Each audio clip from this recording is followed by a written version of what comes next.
பள்ளி எழுச்சி என்பது சொன்ன உடனே இங்கே இருக்கிற நிறைய பேர் தெரியும். ஏன்னா இங்கே வழக்கமாக வருகின்ற அன்பர்கள் பள்ளி எழுச்சின்னா என்ன, எத்தனை மணிக்கு ஆரம்பிக்கணும் அப்படின்றதெல்லாம் தெரியும் உங்களுக்கு இல்லையா? வழக்கமாக பள்ளி எழுச்சின்னா என்னென்ன பாடுவோனமோ, பள்ளி எழுச்சின்னு சொன்ன உடனே நமக்கு நினைவுக்கு வருவது மாணிக்கவாசகர் பாடிய திருப்பள்ளி எழுச்சி. அது எல்லா கோயில்களிலேயும் எல்லா இடங்களிலேயும் பாடுவதை நாம் பார்த்திருக்கிறோம்.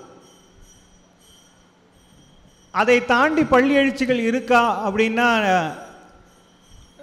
நிறைய பேர் யோசிப்பாங்க இல்லையா? மாணிக்கவாசகர் பாடிய பள்ளி எழுச்சி தெரியும், அதுக்கப்புறம் வேறு ஏதாவது பள்ளி எழுச்சிகள் இருக்கா அப்படின்னு நம்ம யோசித்தோம்னா இருக்குது.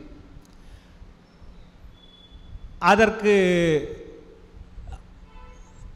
ரொம்பவும் பிரபலமாக பார்க்கக்கூடியது வைணவத்தில் இருக்கக்கூடிய தொண்டரடி பொடியாழ்வார் பாடிய திருப்பள்ளி எழுச்சி.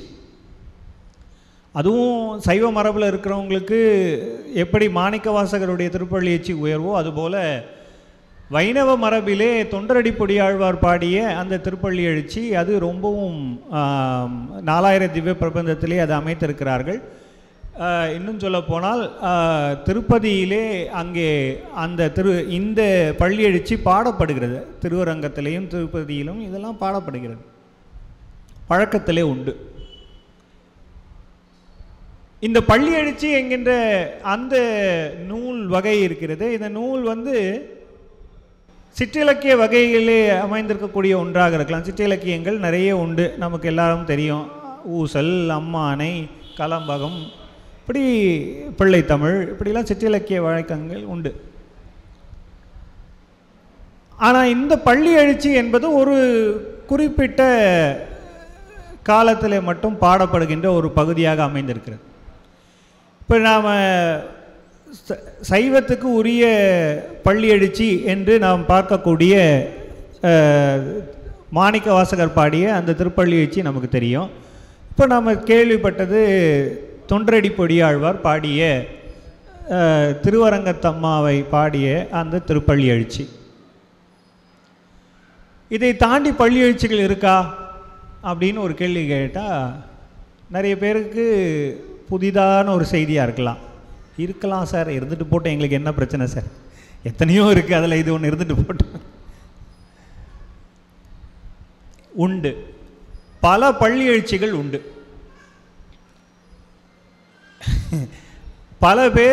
பல பேரின் மேல் பள்ளி எழுச்சி பாடப்பட்டிருக்கிறது. இது எப்படி பிள்ளைத்தமிழில் நீங்கள் பிள்ளைத்தமிழ் பாடும்போது இறைவனை பாடுவது ஒரு பகுதி, அந்த பாட்டுடை தலைவனாக யாரை அவர்கள் அந்த புலவர் பாட விரும்புகிறாரோ அவரை குழந்தையாக பாவித்து பிள்ளைத்தமிழ் பாடுவது என்பது உண்டு.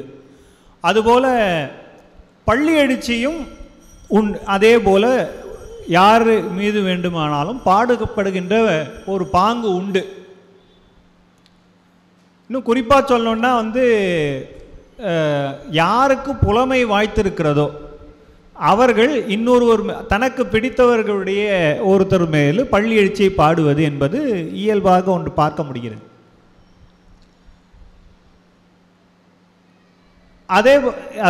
அதனுடைய நீட்சி தான் என்னென்னா, புலவர்கள்னால் நீங்கள் கேட்டால் ஆச்சரியப்படுவீங்க, எம்ஜிஆர் மீது ஒரு பள்ளி எழுச்சி உண்டு.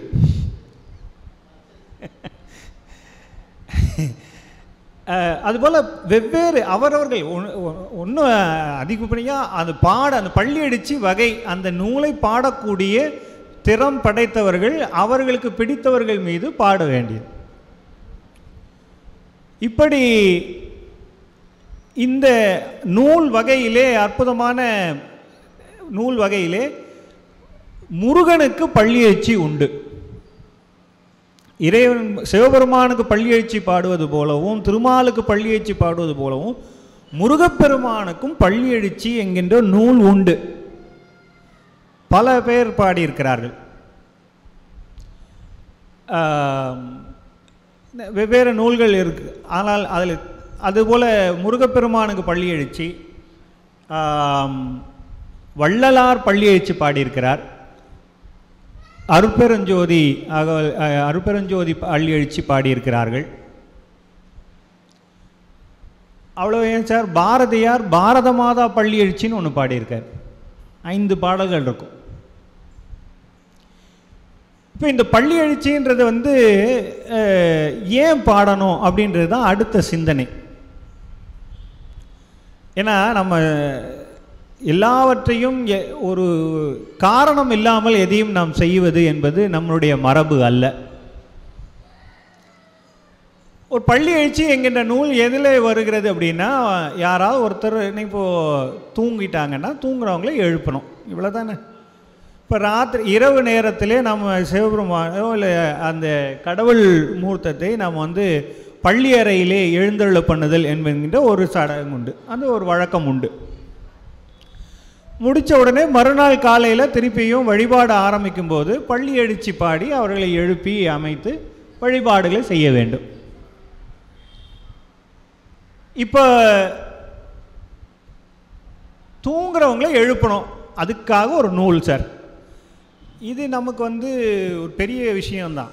ஏன்னா நம்ம வீட்டில் பசங்களை எழுப்புறதுக்குள்ளே நமக்கு படுற பாடு நமக்கு தெரியும். அதுவும் பிள்ளைங்களை வந்து ஸ்கூலுக்கு போங்கடா அப்படின்னு சொன்னால் எழுந்துக்கிறதுக்குள்ளே கஷ்டம், திரும்பி பார்த்துக்கிட்டே போகிறான், நம்மளை பற்றி தான் பேசுகிறாங்கன்ட்டு.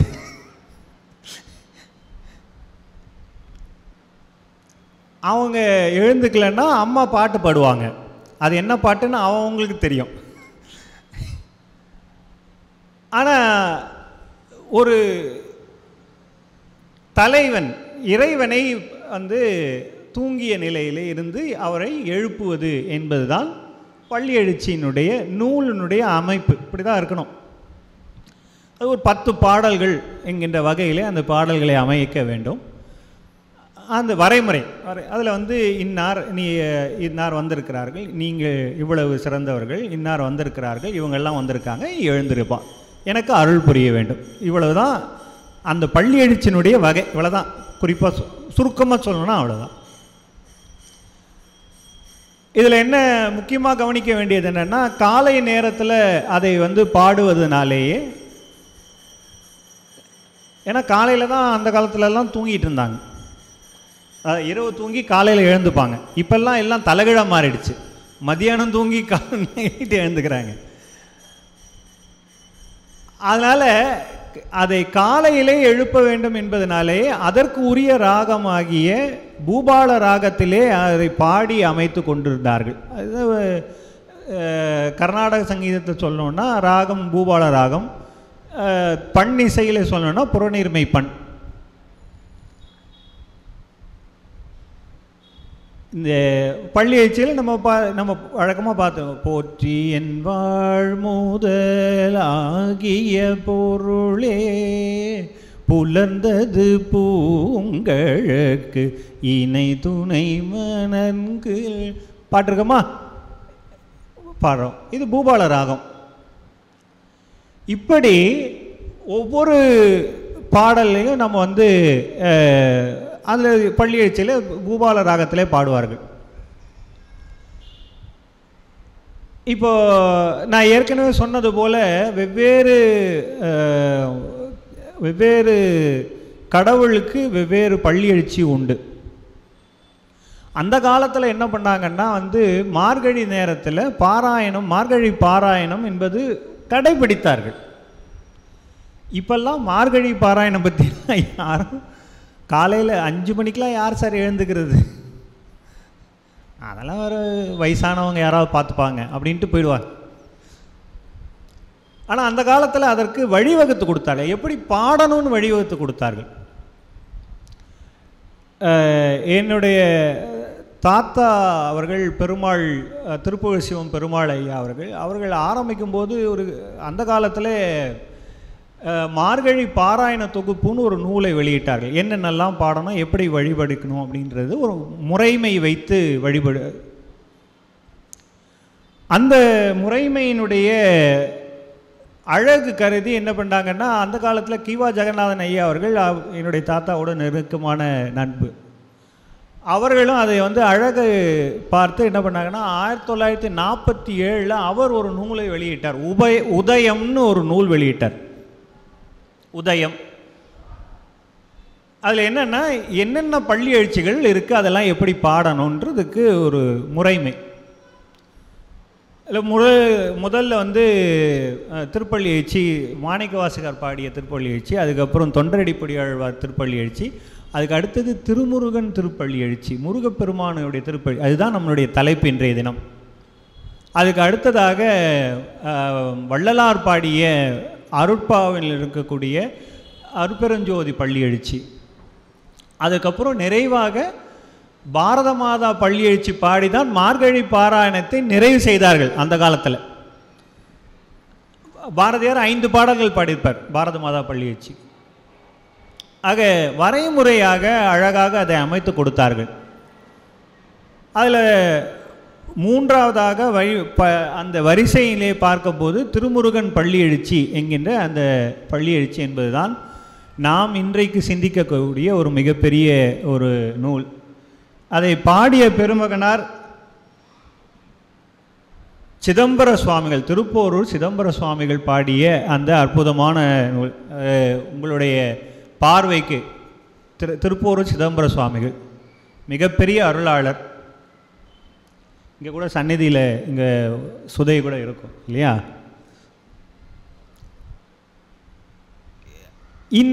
இப்போ அடுத்த கேள்வி, இதெல்லாம் இத்தனை இருக்குன்னு நமக்கு தெரிஞ்சிருச்சு. இப்போ அடுத்து ஒரு கேள்வி கேட்கணும். ஏன்னா நம்ம எல்லாத்தையும் சும்மா கேட்டுட்டு தாளம் போட்டுட்டு போகிறதுக்கு இல்லை. அது ஒரு காலம் இருந்தது. இப்போல்லாம் எல்லாரும் கேள்வி கேட்பாங்க. கேள்வி கேட்டதுக்கு பதில் சொல்லணும். அதனால்தான் எதையுமே வந்து நமக்கு பெரியவங்க சொல்லிக் கொடுக்கும்போது எப்படி சொன்னாங்கன்னா, எதையுமே அறிவார்ந்த அடிப்படையிலே அணுக வேண்டும் என்று சொன்னார்கள்.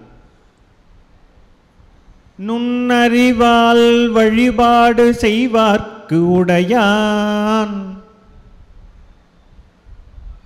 யார் ஞானசம்பந்த பெருமான் சொல்லுகிறார், நீ எப்படி வழிபடுன்னா அவர் யார்கிட்ட வந்து நிற்பார்? நுண்ணறிவால் வழிபாடு செய்வார்க்கு உடையான்.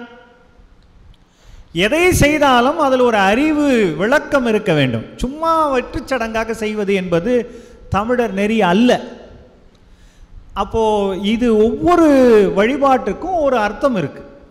எந்த அது பின்னால ஒருத்தர் சில பேர் கிளப்பி விடுவாங்க. அது இந்த போர்வைக்குள்ள பூந்துப்பாங்க, சரிங்களா? அது மாதிரி சில பேர்லாம் இருக்காங்க. அதெல்லாம் ஒதுக்கிடணும். ஆனால் அதில் அறிவார்ந்த அடிப்படையில் ஒரு பொருள் பொதிந்த வழிபாடு இருக்கா அப்படின்னு பார்த்துட்டு தான் அடுத்தது செய்யணும். இப்போ ஒரு கேள்வி என்ன அப்படின்னா, பள்ளி அறை வழிபாடு உண்டு, பள்ளி எழுச்சி வழிபாடு உண்டு. பள்ளி எழுச்சின்னா என்னன்றதை நம்ம சொல்லிட்டோம். பள்ளி அறை வழிபாடுனா என்ன? சாமி போய் படுத்து தூங்க போகிறார், மறுநாள் காலையில் அவரை எழுப்ப போகிறீங்க, இதுதானே? இப்போ முதல் கேள்வி, கடவுள் தூங்குவாரா? கரெக்டு தானே? கருஞ்சட்டை வந்து கேட்பாரு, கருஞ்சட்டை தம்பி உடனே வந்து கேள்வி கேட்பார்ல, ஓ கடவுள் எப்படியா தூங்குவார்? அவர் அடுத்து போக்கிலன் வரவிலன் சொல்கிறீங்கல்ல, போக்கும் வரவும் இல்லாத ஒரு கடவுள் எப்படி தூங்குவார்?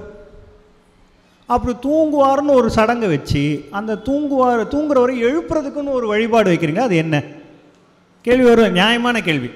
நீங்கள் அவர் வந்து கருஞ்சட்டைக்காரர், கடவுள் மறுப்பாளர், அவருக்கு பதிலாக சொல்ல மாட்டேன் அப்படிலான்றதெல்லாம் அடுத்த கேள்வி. ஆனால் அடிப்படையில் என்னென்னா, அது ஏன் நடக்குது புரியணும் இல்லையா? அப்போது இது லாஜிக்காக இருக்குது. லாஜிக்காக இருக்கிறதுல ஏதோ ஒன்று பதில் சொல்லலைன்னா தவறு நம்ம சைடில், அவன் சொல்கிறது கரெக்டாகிடும்ல. அப்போது இது சிந்திக்கிறதுக்குரிய ஒரு பகுதி. இப்போ ஒரு பயணம் போகிறீங்க, பயணத்தில் ஒரு பெரிய பஸ்ஸில் போகிறீங்க, ஒரு 60-70 பேர் வண்டியில் போகிறாங்க. அத்தனை பேருடைய உயிரும் யார் கையில் இருக்குது? ஓட்டுநர் பேரில் இருக்குது. அந்த ஓட்டுநர், சார் கொஞ்ச நேரம் தூங்கிட்டு வரேன் அப்படின்னாருனா என்ன பண்ணி நாம் எல்லாம் தூங்க வேண்டியதுதான். அப்போது பொறுப்பு அவர் கையில் இருக்குது. அவர் எப்படி தூங்க முடியாதோ அதுபோல் இந்த அண்டாண்டங்களை அகில ஆண்டு அழகாக நடத்தி வரக்கூடிய அந்த பெருமான் தூங்குறாருன்னு சொன்னால் அது எப்படி சரியாக இருக்கும் இல்லையா? கேள்வி சரிதானுங்க, நம்ம ஒன்றும் தப்பாக சொல்லிடலையே. சார் வெள்ளை சட்டை போட்டுட்டு கருப்பாக பேசுகிறீங்கன்னு கேட்காதீங்க. நியாயமான கேள்வி, சிந்திக்க வேண்டியது. அப்போது இதில் அப்போ பெரியவங்க பாடியிருக்காங்களே, இப்போ இவ்வளோ சிந்திக்கக்கூடிய என்னை போல புல்லறிவான ஒரு சொற்பொழிவாளர் இவ்வளோ தூரம் கேள்வி கேட்குறேன்னும் போதுன்னா, இதை பாடி வச்சுட்டு போனவருக்கு தெரியாதா எவ்வளோ பெரிய அருளாளர்? அப்போ அவங்களுக்கு தெரியாதா? அப்போ அப்படியும் பாடி வச்சுருக்காங்கன்னா அப்போ என்ன அர்த்தம்? அதில் வேறு ஏதோ ஒரு பொருள் இருக்கிறது, உயர்ந்த சிந்தனை இருக்கிறது. அதுவும் அருளாளர்கள் பாடி வைத்திருக்கிறார்கள் என்று சொன்னால் அதில் ஒரு மிகப்பெரிய சிந்தனை இருக்குது. இப்போ ஒரு அது ஏன் அமைத்தார்கள் அப்படின்றத பார்த்தோம்னா, இந்த வழிபாடுகளை செய்வதற்காக வருகின்ற நேரத்தில் நீங்கள் நிறைய நேரம் பார்த்துருப்பீங்க. இந்த ஒரு உதாரணத்தை சொன்னால் உங்களுக்கு புரியும். ஒரு கண்ணாடி இருக்குது. இப்போ இங்கே கண்ணாடி அங்கே ஒன்று இருக்குது, நேரடியாக ஒரு கண்ணாடி இருக்குது, சாமியை பார்க்குறதுக்காக வச்சுருக்க கண்ணாடி. இந்த கண்ணாடியை வைப்பது எதுக்கு வைக்கிறார்கள்? அங்கிருந்து இறைவனுக்கு பார்ப்பதற்காக வைக்கிறார்கள்னு வச்சிடறோம். இந்த கண்ணாடியை வாங்கி எப்படியும் ஒரு 30 வருஷம் 40 வருஷம் ஆயிருக்குமா? 40 வருடங்கள் ஆயிடுச்சுன்னா அப்போ என்ன ஆகும்? அடுத்தது தூசிப்படியும் அதனுடைய பிம்பம் தெரியாது, பின்னால் இருக்கிற ரசம் வந்து இதுவாக இருக்கும். அப்போ அது பிம்பம் சரியாக தெரியாது. அப்போ அதுக்கு அடுத்து என்ன பண்ணுவீங்க? உடனே ஒன்று கண்ணாடியை மாற்றுவீங்க, இல்லை பின்னால் அந்த ரசம் பூச்சுவீங்க. இப்போது இதையே தான் சடங்காக அமைத்தார்கள். குட நன்னீராட்டுன்னு ஒன்று பண்ணும்போது என்ன பண்ணுறாங்க அப்படின்னா, அந்த கண்ணாடி தான் இறைவனுடைய இதுன்னு வச்சுப்போமே, இறைவனுடைய பிம்பம். அந்த பிம்பத்தில் தான் அந்த இதுன்னு வச்சுக்கிட்டோம்னா, நாள் செல்ல செல்ல ஆற்றல் அங்கே குறைகிறது. அந்த ஆற்றலை மீட்டெடுப்பதற்காக வேள்விகளை செய்து அந்த வழிபாடுகளை செய்து அந்த ஆற்றலை அதிலே சேர்க்குறாங்க. அதனால தான் 12 வருஷத்துக்கு ஒரு தடவை பண்ணுன்னு சொல்கிறாங்களா? பண்ணமா? சரி, இதெல்லாம் நியாயமாக இருக்குது சார், கரெக்டாக இருக்குது.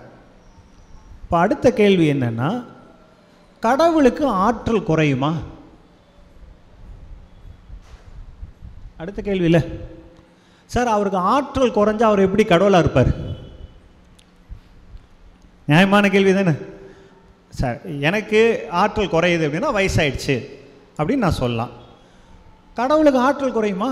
அப்போ நீங்கள் வழிபாடு வச்சு செய்கிறீங்களே, அது எப்படி நியாயமாக இருக்க முடியும்? என்ன காரணம்? அவருக்கு ஆற்றல் குறையாதுங்க. அந்த இடத்திலே மற்ற சிந்தனைகள் இருக்குமே, ஆனால் அந்த சிந்தனைகள் அதை மூடிடும். அது அந்த ஆற்றலை மட்டுப்படுத்தும். சார் என்னவோ சொல்கிறீங்க, புரிகிற மாதிரி இருக்குது, ஆனால் புரியல.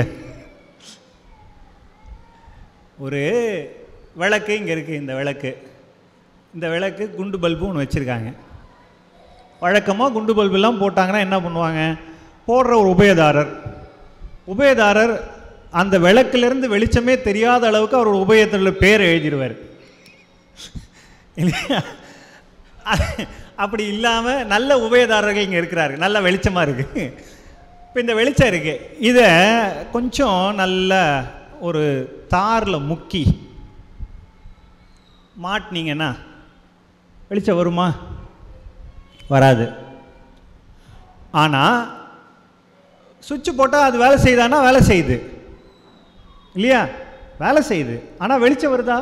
வரல. ஏன் வரலன்னா அது மேலே இருக்கிற பூச்சு அது வெளியே வரவிடாமல் பண்ணுது. அதுபோலத்தான் இந்த கடவுளுடைய கோயில் அமைத்திருக்கிற இடத்திலே, இந்த இடத்திலே அதனுடைய அருள் விளக்கங்கள் வெளிப்பட்டு நிற்கக்கூடிய நேரத்தில் சிந்தனைகளுடைய மருட்சியினாலே மற்றவர்களுடைய ஏனைய சிந்தனை எல்லாமே சிந்தனை என்ன அலைகளினால் தான் நடக்குது இல்லையா? என்ன அலைகளினாலே வரும்பொழுது நிறைய பேர் நிறைய விஷயங்களுக்கு வருவாங்க. சார் எல்லாம் ஒரே சிந்தனையில் கடவுளை வணங்க வரான்னா சொல்லுவீங்க? ஒரே சிந்தனையில் வருவாங்க. ஒவ்வொருத்தருக்கும் ஒரு பிரச்சனை. அடுத்தவங்க வீட்டில் கார் வாங்கிட்டாங்க, எங்கள் வீட்டில் இன்னும் கார் வாங்கலை. அவன் என் கூட தான் இருந்தான், அவன் பெரிய ஆள் ஆகிட்டான், இவன் எப்படி பெரிய ஆள் ஆகினான். இப்படி சிந்தனைகள் மனித மனம், நான் யாரையும் குறை சொல்லலை, சிந்தனைகள் இருக்குது. அதனால் இங்கே வரவங்கெல்லாம் அடியார்களாக தான் இருப்பாங்க. ஆனால் சில நேரங்களில் அதனுடைய எண்ண ஓட்டங்கள் இருக்கும் இல்லையா? அந்த எண்ண அலைகள் அங்கேயே தான் நின்று கொண்டு இருக்கும். நல்லா நினைவில் வச்சுக்கோங்க, அந்த எண்ண அலைகள் அங்கேயே தான் நின்று கொண்டு இருக்கும். அது மற்ற வெளிச்சத்தை வரவிடாமல் தடுக்கும். இப்போ இந்த 12 வருஷத்துக்கு பண்ணுங்கன்னு சொல்றது என்ன காரணம்னா, அது தடித்து போயிருக்கிறது, அதை நீங்கள் விளக்கி விடுறீங்க. ஒட்டடை நல்லா கெட்டி ஆயிடுச்சுன்னா அதை தடுத்து விடணும் இல்லையா? அதுபோல் அதுக்கு ஒரு காலகட்டம் வைத்தார்கள், 12 ஆண்டுகள். அப்போது ஏன் குடநன் நீராட்டு செய்கிறோன்றது தெரியுது இல்லையா? அப்போது ஆண்டவனுடைய அருள் விளக்கம் அங்கேயே தான் இருக்கிறது. மற்ற மனிதர்களுடைய எண்ண அலைகள் அதை தடுத்து நிறுத்துவதனாலே அதனுடைய வீச்சு நமக்கு முழுமையாக கிடைக்கவில்லை என்பதனால தான் வழிபாடை அப்படி அமைத்திருக்கிறார்கள்.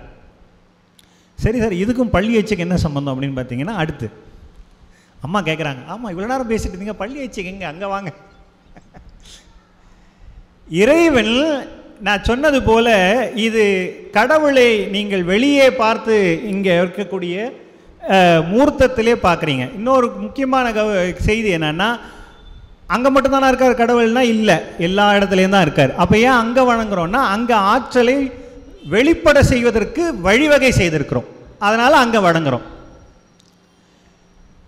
இப்போ என்ன பண்ணுறோன்னா, நாம் உள்ளுக்குள்ளே இருக்கும் பொழுது நமக்குள்ளே இருக்கிற ஆற்றல் இருக்கு இல்லையா, அந்த நமக்கு உள்ளே அந்த இறைவன் இருக்கிறான்.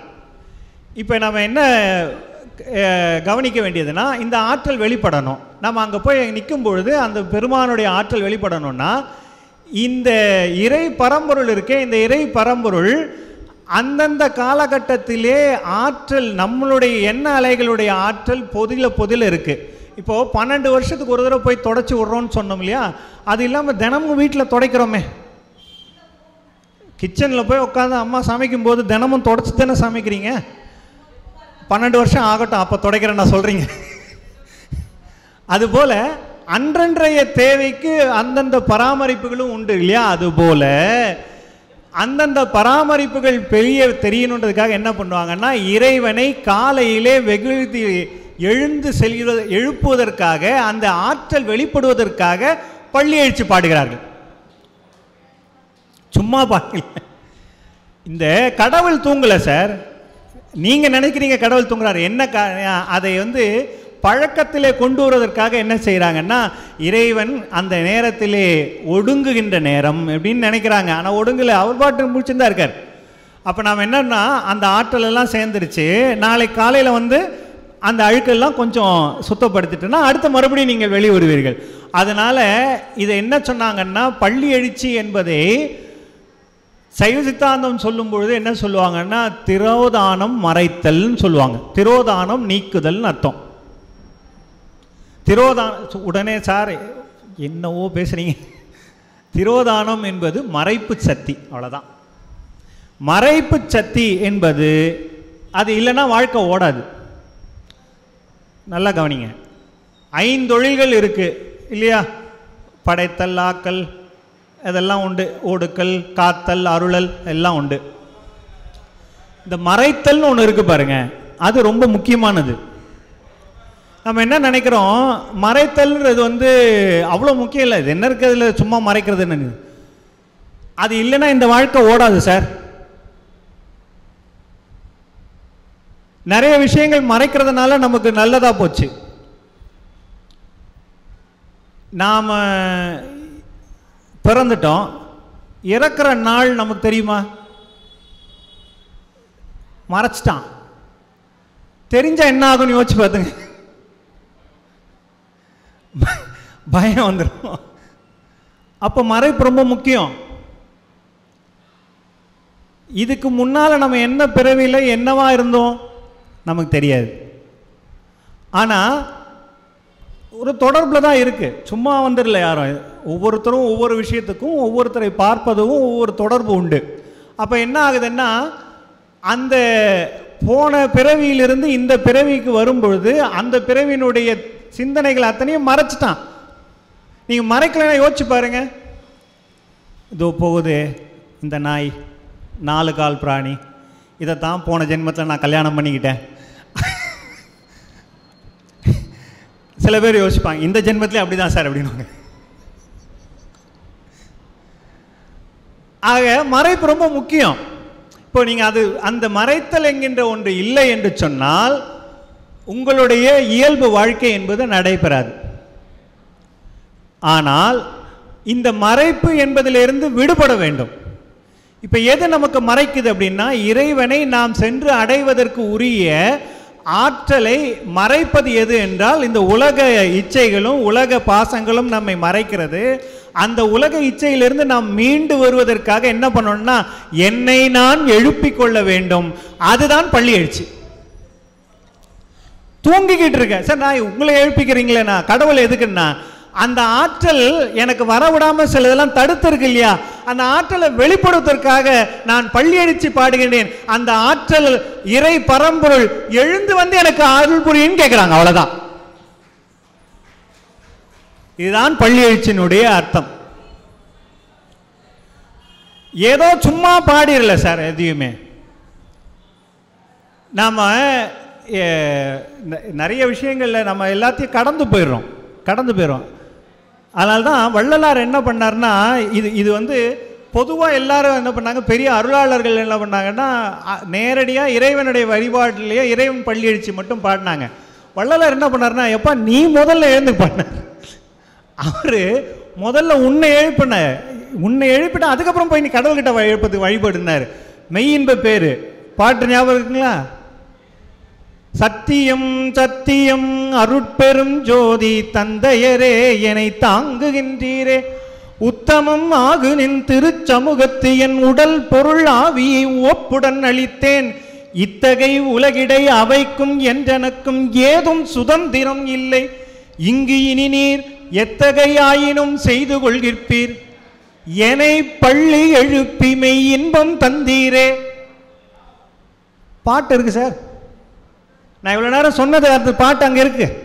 வள்ளலார் நான் ஏதோ சும்மா சொல்லிட்டேன், பெரியவங்க பாடி வச்சுட்டு போயிருக்காங்க.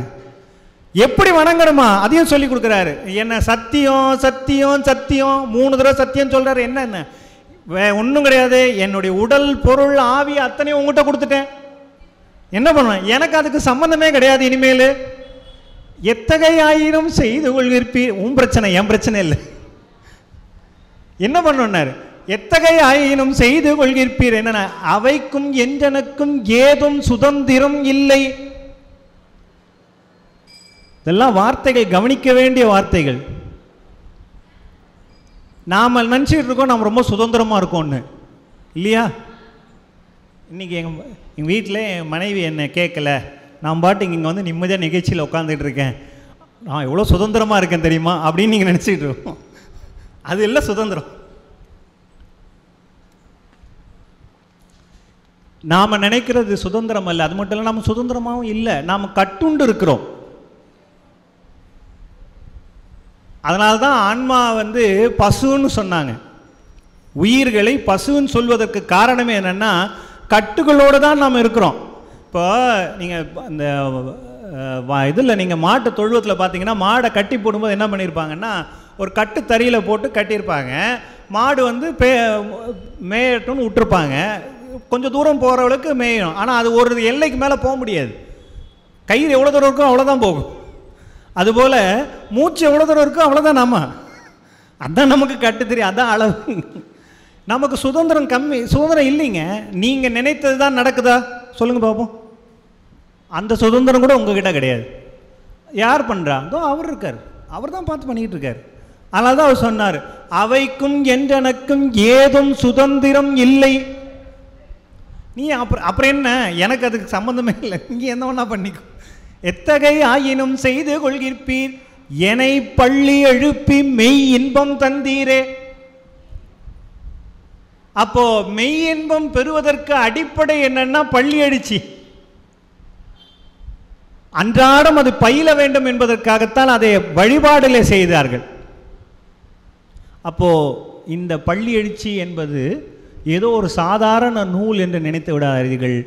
இது பல பொருள்கள் பொதில அமைந்த ஒரு மிகப்பெரிய நூல் வகை. சுருக்கமாக கொடுத்துட்டு போயிருப்பாங்க. மாணிக்க வாசகர் நிறைய பேருக்கு சில நேரங்களில் எல்லாருக்கும் ஒரு பெரிய சிக்கல் என்ன தெரியுங்களா, எந்த வரலாறும் முழுமையாக தெரிவதில்லை.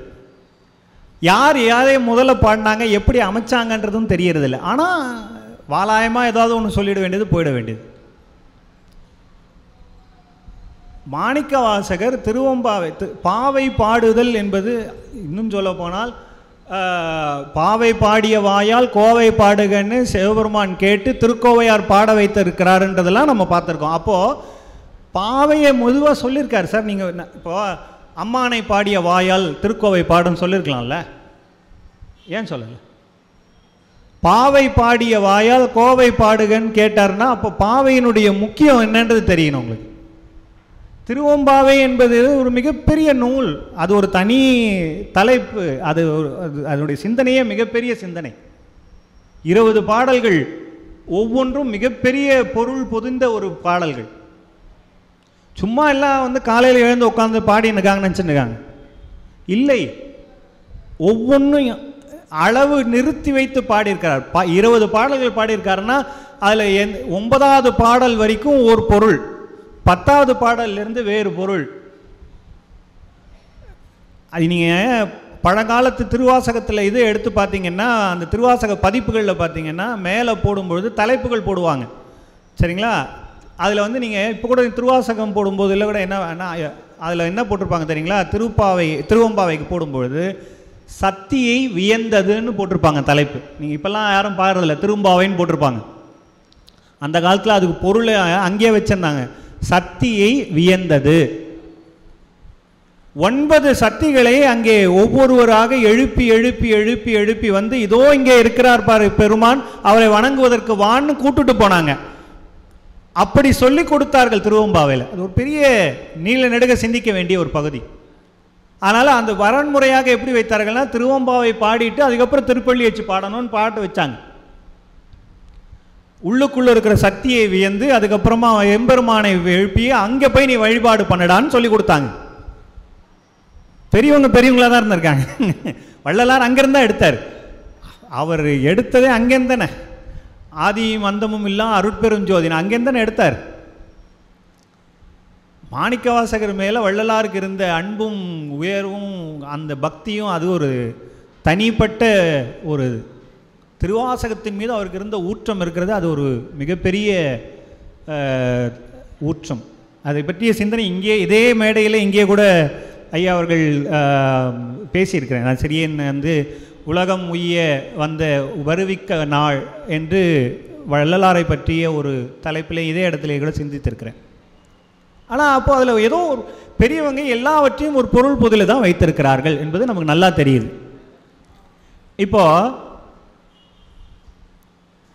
பள்ளி எழுச்சின்றது எதுக்கு பண்ணுறோன்றது தெரியுது இல்லைங்களா? இது பாவனையாக அமைத்து கொடுத்திருக்கிறார்கள். இது புரிந்து கொள்ளுங்கள், உள்ளே இருக்கக்கூடிய ஆண்டவனை வெளிப்படுத்துவது, அவருடைய ஆற்றலை வெளிப்படுத்துவதற்காக அமைக்கப்பட்ட பாடல்கள். இப்படி பள்ளி எழுச்சிகளில் நாம் இன்றைய தலைப்புக்குள்ளே இருக்கக்கூடிய முருகன் பள்ளி எழுச்சி அப்படின்னு பார்க்கும்பொழுது, திருப்போரூர் சிதம்பர சுவாமிகள் என்கின்ற ஒரு மிகப்பெரிய பெருமகனார். அதாவது இப்படிப்பட்ட ஒரு அருளாளரை காண்பது என்பது மிகப்பெரிய அனுபவம், அதெல்லாம் நமக்கு பெரிய வாய்ப்பு. இதில் என்னென்னா, நாம் அவர் சென்னையிலே இருந்திருந்தார், சென்னையிலேயே வாழ்ந்த ஒரு மிகப்பெரிய ஒரு அருளாளர். அவர்கள் ஆற்றிய அந்த பணி இருக்கிறதே அது ரொம்ப வியந்து பார்க்கக்கூடியது. நிறைய பேருக்கு சொல்ல வந்தேன் இல்லையா, திருவாசகத்தில் திருப்பள்ளி எழுச்சி பாடும்போது என்ன, முதல்ல திருப்பள்ளி எழுச்சி தொடங்கி பாட ஆரம்பித்தது, வழிவகை கொடுத்து அமைத்தது மாணிக்கவாசகர் தான். பிற்காலத்தில் தான் தொண்டரடிப்படி ஆழ்வார் பாடினார்கள். அவர்கள் இன்னும் சொல்ல போனால் தொண்டரடிப்படி ஆழ்வாருக்கு 8ஆம் நூற்றாண்டு, மாணிக்கவாசகர் 3ஆம் நூற்றாண்டு. இந்த காலகட்டத்திலெல்லாம் நிறைய பேருக்கு நிறைய திக்கல்கள்லாம் உண்டு. ஆனால் தெளிவாக இருக்கக்கூடியது மணிவாசகருடைய காலம் 3ஆம் நூற்றாண்டு, அது தனி சிந்தனை. அப்படி இருக்கக்கூடிய அதிலிருந்து வந்த அந்த வழிவகையிலே வந்தவர்கள் தான் இந்த திருப்பள்ளி எழுச்சி என்கின்ற வரன்முறையை வகுத்தார்கள். திருப்போரூர் சிதம்பர சுவாமிகள் அதனுடைய உயர்வு கருதி அதற்குரிய அந்த பாடல்களை அங்கே அமைத்தார்கள். அதனால தான் அவங்க என்ன சொன்னாங்கன்னா, பெரியவங்க அந்த காலத்தில் கீவா ஜெகநாதனும் எங்களுடைய தாத்தா அவர்கள்லாம் என்ன பண்ணாங்கன்னா, வரன்முறையாக அதை அமைத்தார்கள். முருகன், அதாவது சிவபெருமான் பள்ளி எழுச்சி, திருமால் பள்ளி எழுச்சி, முருகன் பள்ளி எழுச்சி, அதுக்கப்புறம் அருட்பெருஞ்சோதி பள்ளி எழுச்சி, அதுக்கப்புறம் பாரத மாதா பள்ளி எழுச்சி என்று வகையை அமைத்துக்கொள்ள. இப்போது இந்த பள்ளி எழுச்சிகளில் பாடும்பொழுது என்னென்னா, ஒவ்வொன்றுத்துக்கும் ஒவ்வொரு வரைமுறை இருக்குதுன்னு நான் சொல்லிட்டேன். அதுபோல் சிதம்பர சுவாமிகள் பாடும்பொழுது அவர்களுக்கு உரிய அந்த நூல் இருக்குது பாருங்கள், இது 10 பாடல்கள் இருக்கிறதுல அற்புதமான ஒரு இது. சிதம்பர சுவாமிகள் வந்து நான் ஏன்னா அவர்களை போல ஒரு அடியாரை பார்ப்பது அதாவது சமீப காலத்தில் பார்த்த ஒரு மிகப்பெரிய அருளாளர். அதாவது நேரடியாக இன்றைக்கு நீங்கள் பார்க்கக்கூடிய திருப்போரூர் முருகன் சந்நிதி இருக்கு இல்லையா, மூலவர், அதிலே எல்லோரும் பார்க்கக்கூடிய வகையிலே நேரடியாக கலந்தவர் சிதம்பர சுவாமிகள். கை தட்டலாம், கை ரேகையெல்லாம் அழிந்து விடாது, கவலைப்படாதீர்கள்.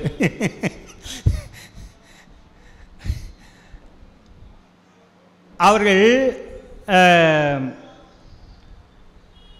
சிதம்பர சுவாமிகளை பற்றி கிட்டத்தட்ட, அதாவது மாணிக்க வாசகர் எப்படி நேரடியாக நடராஜர் பெருமானுடைய மூர்த்தத்திலே நேரடியாக கலந்தாரோ, அதே போல இங்கே இருக்கக்கூடிய திருப்போரூர் முருகன் சந்நிதியிலே நேரடியாக கலந்தவர். எல்லோரும் பார்க்க, சும்மா ஏதோ அவர் பாட்டுக்கு கலந்துட்டார்லாம் இல்லை, கண்ணு முன்னாடி பார்க்க போய் நடந்து சேர்ந்தார்.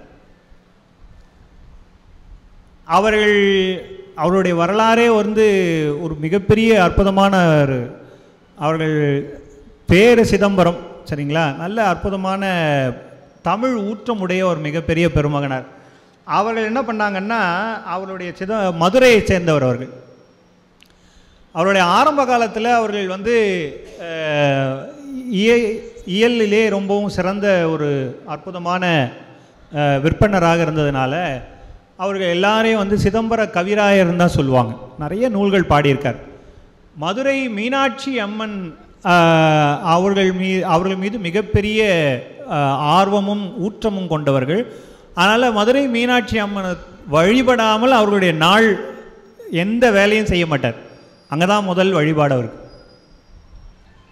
மிகப்பெரிய நீண்ட காலம் அவர்கள் மதுரை மீனாட்சி அம்மன் அவர்களுடைய தெய்வமாக கொண்டு வழிபாடு செய்து கொண்டிருந்தார்கள். அவர்கள் ஒரு காலத்தில் வந்து இதில் ஒரு அவினாசியில் ஒரு ரெட்டியார், அவருக்கு குழந்தை பாக்கியம் இல்லாத ஒரு காலத்தில் இருந்தபோது அவர்கள் வந்து என்ன பண்ணார்னா, ஒரு மிகப்பெரிய அருளாளர் அவருடைய வீட்டுக்கு வந்து அவர்களை வாழ்த்தி ஒரு திருநீர் கொடுத்து இதை நீங்கள் உபயோகம் பண்ணுங்க அப்படின்னு சொல்லி அவர்கள் வழிபாடு செய்தார்கள். அதன் வாய்ப்பாக அந்த அருளாளர் வாழ்த்தினாலே ஒரு பிள்ளை பிறந்தது. அந்த அருளாளர் வந்து பேர் வந்து குமாரதேவர். அவர் வந்து ஒரு சாதாரண ஆள் இல்லை. குமாரதேவர் என்கின்ற அந்த அருளாளர் ஒரு மிகப்பெரிய ராஜா, ஒரு அரசன். கன்னட நாட்டில் இருக்கக்கூடிய ஒரு பகுதியை ஆண்ட ஒரு அரசன் அவர் அங்கிருந்து இறை பக்தினாலே அது ஒரு பெரிய வரலாறு. அதிலிருந்து வந்ததுக்கப்புறமா பேரூரிலே சாந்தலிங்க சுவாமிகள்னு அந்த பேரூர் மடத்திலே ஆதி முதல்வர் அவர். சாந்தலிங்க சுவாமிக்கு பெரிய அருளாளர். அவர்கள்கிட்ட வந்து போய் நின்னார். யாருங்க? ராஜா போய் நிற்கிறாரு. சாமி வந்து ராஜாவாக இருந்தால் என்ன, அருளாளர்கள் முன்னால் அவங்கெல்லாம் பெரியவர் அவர் தான். அதனால் அவர் அருள் பாலிக்கலை. அதெல்லாம் தொடர்ந்து அவர்கள் வந்து ராஜாவை அவர் டெஸ்ட் பண்ணிக்கிட்டு இருந்தார். அவர் பக்குவம் அடைஞ்சிருக்காரான்னு பார்க்குறதுக்கு. அதெல்லாம் ஒரு காலம் போக ஒரு கிட்டத்தட்ட ஒரு 2-3 வருடங்கள் கழித்து அவர்களுக்கு பக்குவம் இருக்குது என்று அவர்கள் சாந்தலிங்க சுவாமிகள் வந்து முடிவு செய்த பின்னாலே அவரை அழைத்து கொண்டு சென்று ஒரு நீ வாப்பா அப்படின்னு கூப்பிட்டு போயிட்டு ஒரு காட்டுக்கு பயணத்தில் போனார். போகும்போது அவர் உண்ட உணவை அவர் கீழே கொடுத்து சாப்பிடுன்னாரு. அதில் அவருக்கு தீக்கையாச்சு. அதற்கப்புறமாக அவர்களுக்கு துறவு வாழ்க்கைக்கு வாய்ப்பு அமைத்தார்கள். அவர்கள் அதற்கப்புறம் அவர்களுக்கு குமாரதேவர் என்று பெயரிட்டு அவரை இது பண்ணாங்க. அதுதான் மகாராஜா துறவு என்கின்ற நூலாக வெளிவந்தது. நிறைய பேருக்கு தெரியுமான்னு தெரியல. ஒரு மகாராஜா துறவு அப்படின்னு ஒரு நூல் இருந்தது. அது இவர் மீது பாடப்பட்ட நூல். அந்த பெருமகனார் இந்த ரெட்டியார் அவர்களுக்கு வாழ்த்தி அந்த பிள்ளை பேரு அமைவதற்காக வாழ்த்தி செய்தார்கள். இப்போ ஏன் அந்த கதைக்குள்ளே வரேன்னா, இவருடைய பிள்ளை அந்த பிறந்த குழந்தைக்கு தமிழ் வழி சொல்லித்தரணுன்றதுக்காக ஆரம்பிக்கும் பொழுது அந்த பகுதியில் இருக்கக்கூடியவர்கள் இவர்கள் சிதம்பர கவிராயரை அணுகினார்கள். ரொம்ப சிறந்த தமிழ் வாய்ப்பு இருக்கக்கூடியவர்கள். அதனால் அவர் மூலமாக பாடம் சொல்லித்தரணும் என்று சொல்லி அவர்கள் அமைத்த பொழுது குழந்தைங்களுக்கு பாடம் ரொம்ப சிறப்பாக அவர்கள் நடத்தி கொண்டிருந்தார்கள். சாந்தலிங்கரை பார்ப்பதற்காக குமாரதேவர் இங்கிருந்து அவர் இப்போ இங்கே விருதாச்சலத்தில் மடம், அங்கே தான் குமாரதேவர் மடம் இன்றைக்கும் இருக்குது. அந்த மடத்திலிருந்து பேரூருக்கு செல்வதற்கு வரும்போது அவினாசியில் இவர் வீட்டில் தங்கியிருக்கார். அப்போது பிள்ளைகளுக்கு பாடம் சொல்லித்தருகின்ற அந்த பாங்கை பார்த்தபோது இவர் ரொம்ப சிறப்பாக பாடம் சொல்லித்தராரே அப்படின்னு அவரோடு இருக்கும் பொழுது அவருக்கு குமாரதேவருக்கு ஒரு மனதிலே ஒரு மகிழ்ச்சி. இந்த ஆன்மாவை நாம் நம்முடைய குருநாதர்கிட்ட கொண்டு போய் சேர்க்கணும் அப்படின்னு அவர் விருப்பப்பட்டார். அதுக்கப்புறம் அங்கேருந்து அவர் மதுரைக்கு அவரை அழைத்து சென்று மதுரையில் இவருக்கு பேரூருக்கு அழைத்து சென்று சாந்தலிங்க சுவாமிகளிடத்தில் இவர்களை விட்ட உடனே சுவாமிகள் மிகப்பெரிய ஞானி. அதனால் அவர் உடனே என்ன பண்ணார்னா, இவருக்கு குமாரதேவர்கிட்ட சொல்லி, இனி இவன் உன் பிள்ளை, அவனுக்கு நீ தீக்கை கொடு என்று சொல்லி அவர்கள் சொன்ன பின்னாக குமாரதேவர் சிதம்பர கவிராயருக்கு தீக்கை வழங்கினார்கள். அதற்கு பின்னாக அவர்கள் சிதம்பர சுவாமிகள் என்கின்ற அந்த அளவிலே அருளாளராக மாறியிருந்தார். இது குறிப்பாக ஒரு பகுதி. இதில் முக்கியமாக கவனிக்க வேண்டியது என்னன்னா, சாந்தலிங்கர் இவருடைய புலமை திறத்தை பார்த்த உடனே அவர் என்ன பண்ணார்னா, சில நூல்களுக்கு விரிவுரை எழுதினா அவர் கையில் கொடுத்தார். வைராகிய தீபிகம், அதுக்கப்புறம் வைராகிய கொலை மறுத்தல், அவிரோத உந்தியார், அது மட்டும் இல்லாமல் கண்ணுடைய வள்ளலார்னு ஒருத்தர் இருந்தார். இந்த ராமலிங்க வள்ளலார் இல்லாமல் கண்ணுடைய வள்ளலார்னு ஒரு மிகப்பெரிய அருளாளர். அவர்கள் ஒழிவில் ஒடுக்கம்னு ஒரு நூல் எழுதினாங்க. இந்த ஒழிவில் ஒடுக்கம் என்கின்ற நூல் மிகப்பெரிய நூலுங்க. இதை சிந்திக்க தொடுகின்ற வாய்ப்பு என்பது ஏதோ ஒரு பூர்வ ஜென்மத்திலே செய்த புண்ணியத்தினால் மட்டும்தான் அந்த நூலை தொடக்கூட முடியும். அந்த நூல் இன்னும் சொல்லப்போனால் வள்ளலார் இங்கே திருவொற்றியூரில் இருக்கும் பொழுது இந்த நூலை யாரோ ஒருத்தர் உட்காந்து படிச்சுக்கிட்டு இருந்தார். என்ன படிக்கிறேன்னு கேட்டார். ஒழிவில் ஒடுக்கம் வாங்கி தூக்கி இப்படி கீழே போட்டார். நீ தொடக்கூடாதுன்னார். சாமி, நல்ல புத்தகமாக இருக்கே, அதை நாம் படிக்கிறதுல என்ன சிக்கல்? அதுக்கு வள்ளலார் சொல்லியிருக்கிறார், இதை சரியான புரிதலோடு அணுகாமல் ஒரு குரு மூலமாக நீங்கள் படிக்காமல் நீயாக படிப்பேயானால் கடவுள் மறுப்பாளராக மாறிவிடுவாயினார். அந்த அளவுக்கு உயர்ந்த நூல். அது சும்மா சாதாரணமாலாம் தொட முடியாது. அப்படிப்பட்ட நூலுக்கு விளக்கத்தை எழுதுவதற்காக சாந்தலிங்க சுவாமிகள் இவர்கள் சிதம்பர சுவாமிகள் கிட்ட கொடுத்து, கண்ணுடைய வள்ளலார் எழுதிய ஒழிவிலொடுக்க நூலுக்கு விளக்க உரை எழுது என்று சொல்லி பணித்து அதை எழுதியவர் நம்முடைய சிதம்பர சுவாமிகள். பெரியவங்க. அவர்களுடைய அது ஒரு பெரிய. அதுக்கப்புறம் ஒரு காலத்தில் அவருடைய வழிபாடுகள் நடந்து கொண்டு இருக்கும்போது என்னென்னா, ஒரு நாள் திடீர்னு அவர் இங்கே சென்னைக்கு ஏன் வந்தார்ன்றது சிந்திக்கணும்ல. அதுவே ஒரு மிகப்பெரிய அருள் நிகழ்வு. அவர் வழிபாடு பண்ணி கொண்டிருக்கிறார். செய்து கொண்டே இருக்கும்போது திடீரென அவருடைய கண் முன்னாடி ஒரு மயில் தோன்றுகிறது. அந்த மயில் ரொம்ப நேரமாக நின்று ஆடுவதை பார்த்தோன்னே அவருக்கு அது புரியவே இல்லை, ஏன் இந்த மாதிரி இருக்குது அப்படின்னும் போது அவர் உடனே தன்னுடைய குருவாகிய குமாரதேவர்கிட்ட கேட்குறார். அவர் சொன்னார், உனக்கு இதுக்கு பதில் தெரியணும்னா நீ போய் மீனாட்சி அம்மையை கேளுன்னார். உடனே மீனாட்சி அம்மையின் முன்னால் இருந்து 45 நாட்கள் தவம் இருந்தார். அப்போ பாடினது தான் மீனாட்சி அம்மை கலிவெண்பா என்கின்ற நூல், சிதம்பர சுவாமிகள் பாடினது. இதெல்லாம் நிறைய பேருக்கு தெரியவதற்கான வாய்ப்பே இல்லாமல் போகிறது. அற்புதமான நூல். கலிவெண்பாக்கள் எத்தனை இருக்குன்றதே நிறைய பேர் தெரியாது. அதிகபட்சம் ஒரு சிலருக்கு தெரிஞ்சிருக்க கூட வாய்ப்பு உண்டு. கந்தர் கலிவெண்பான்னு ஒன்று இருக்குது, குமரகுருபரர் பாடினது. அதுக்கு அப்புறம் அதே அளவுக்கு மிகப்பெரிய அருளாற்றல் பொதுல இருக்கக்கூடிய பாடல் நூல் இது, மீனாட்சி அம்மை கலிவெண்பா, சிதம்பர சுவாமிகள் பாடியது.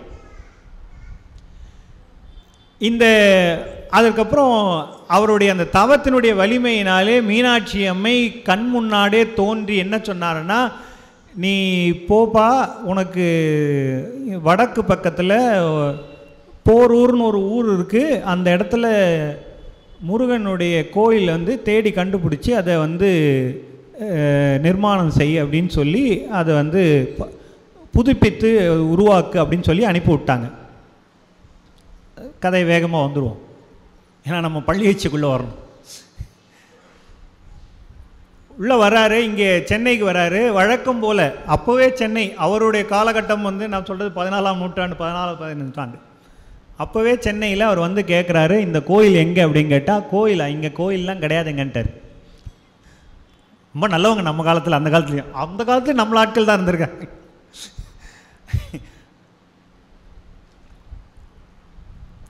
இங்கே முருகன் கோயிலெலாம் இல்லை, ஒரே ஒரு கோயில் இருக்குது, வேம்படி விநாயகர்னு ஒன்று இருக்குது, அது வேணா போய் பார்த்துக்கோங்க அப்படின்னு. வேப்ப மரத்துக்கு கீழே ஒரு விநாயகர் இருக்கார், அவர் வேணா போய் வணங்கிக்கோங்க. அவர் பாட்டு பாவம் ஓரமாக உட்காந்து நினைப்பார், நீங்கள் போய் பார்த்துக்கங்க. அங்கேயே சுவாமிகள் தங்கி இருந்து அந்த சிலை எங்கே இருக்குன்னு தேடிக்கிட்டு இருந்தார். பல நாள்கள் தேடுதல் நடந்த பின்னால், நான் ரொம்ப நேரம் அந்த கதைக்குள்ளெல்லாம் போகலை. ஆனால் ஒரு நாள் திடீர்னு அவருக்கு அவர் அந்த பக்கத்துலேயே வல்லாடைன்னு ஒரு ஓடை இருக்குது, அதில் தான் அவர் நீராடியெல்லாம் எழுந்துப்பார். அப்போ அந்த இடத்துல அவருக்கு ஒரு மரத்து பக்கத்தில் அந்த இடத்துல ஒரு சிலை கையில் கிடைத்தது. சுயம்புவாக அந்த சிலை கிடைத்தது. கொண்டாட்டம் சாமிக்கு, அவ்வளோ சந்தோஷம். சிலை கிடச்சிச்சு, சிலை கிடச்சிது. எடுத்துகிட்டு போய் அவர் அங்கேயே தங்கி இருந்தார், ஒரு குடிசையில் வச்சு அதை வச்சு வழிபாடு பண்ணிக்கிட்டு இருந்தார். வழிபாடு முடிஞ்ச உடனே என்ன பண்ணாங்கன்னா, சிலை கிடச்சிருச்சு, கோயிலை காணும். சார் கிணத்தை காணும் கேட்டு நம்ம வடிவேலு ஜோக்கு தான் பார்த்துருக்கோம். அவருக்கு அந்த காலத்தில் கோயிலை காணுன்றார். கோயிலை தேடுறாரு, கிடைக்கல. வழிபாடு சரி, ஆனால் அது வரைக்கும் வழிபாடுகள் நடந்துட்டுருக்கார், மக்களுக்கெல்லாம் அவர் நல்லது செய்து கொண்டிருக்கிறார். அதெல்லாம் ஒரு பக்கம். அவருடைய அருள் ஆற்றலினாலே நிறைய பேருக்கு நல்லதுலாம் நடந்து கொண்டே இருக்கிறது. ஒரு நாள் திடீரென்று அவர்கள் நீராடி முடித்து வெளியில் வரும் பொழுது அவருடைய குருநாதர் குமாரதேவர், நான் சொன்னேன் இல்லையா, குமாரதேவர் உருவத்தில் குமாரதேவர் முன்னாடி நிற்கிறார். நிற்கிற உடனே அவர் வணங்கி, குருநாதர் அப்படின்னா உடனே வணங்கிக்கிட்டார். அவர் உடனே அங்கேருந்து திருநீர் எடுத்து அவருக்கு நெற்றியிலே வைக்கிறார். திருநீர் வைத்த மாத்திரத்திலேயே அடுத்த நொடியே அவர்களுக்கு அந்த கோயில் எங்கே, எப்படி, தூண், கோயில், மண்டபம் எல்லாம் கண்ணு முன்னாடி தெரியுது. வைத்த மாத்திரத்திலே அவருக்கு விதுவிதுத்து போயிட்டார். அதுக்கப்புறம் திரும்பி பார்க்குறாரு, அந்த குமாரதேவர் உருவத்தில் இருந்த அந்த உருவம் நேராக அந்த அவர் வைத்திருந்த குடிலில் இருக்கக்கூடிய முருகன் இருக்கு இல்லையா, அந்த உருவத்தில் போய் இந்த உருவம் சேர்ந்துருச்சு. அப்பொழுதுதான் அவர் புரிந்து கொண்டார். ஏன்னா அந்த நேரத்தில் அப்போவே குமாரதேவர் ஒடுங்கி விட்டார். அவர் இந்த நிகழ்வு அந்த நிகழ்வெல்லாம் நடப்பதற்கு முன்னாகவே குமாரதேவர் ஒடுங்கி ஆயிடுச்சு. இப்போ நீங்கள் நல்லா கவனிக்கணும், நான் ஒடுங்கிட்டாருன்னு சொன்னேன். ஏன்னா இதெல்லாம் மரபுகள். பெரிய அதாவது எதை எந்த நேரத்தில் எந்த சொல்லால் சொல்லணும்னு வந்து இலக்கணம் சொல்லுது இல்லைங்களா? அது மரபு நூல்னே நமக்கு தனியாக ஒன்று உண்டு, தொல்காப்பியத்துலேயும் உண்டு. அதில் எதை எந்த வார்த்தைக்கு எதை சொல்லணும்னு ஒன்று இருக்குது. சரி, அதெல்லாம் ரொம்ப நேரம் சொல்லக்கூடாது. ஆனால் ஒரு விஷயத்தை மட்டும் குறிப்பாக சொல்கிறேன்.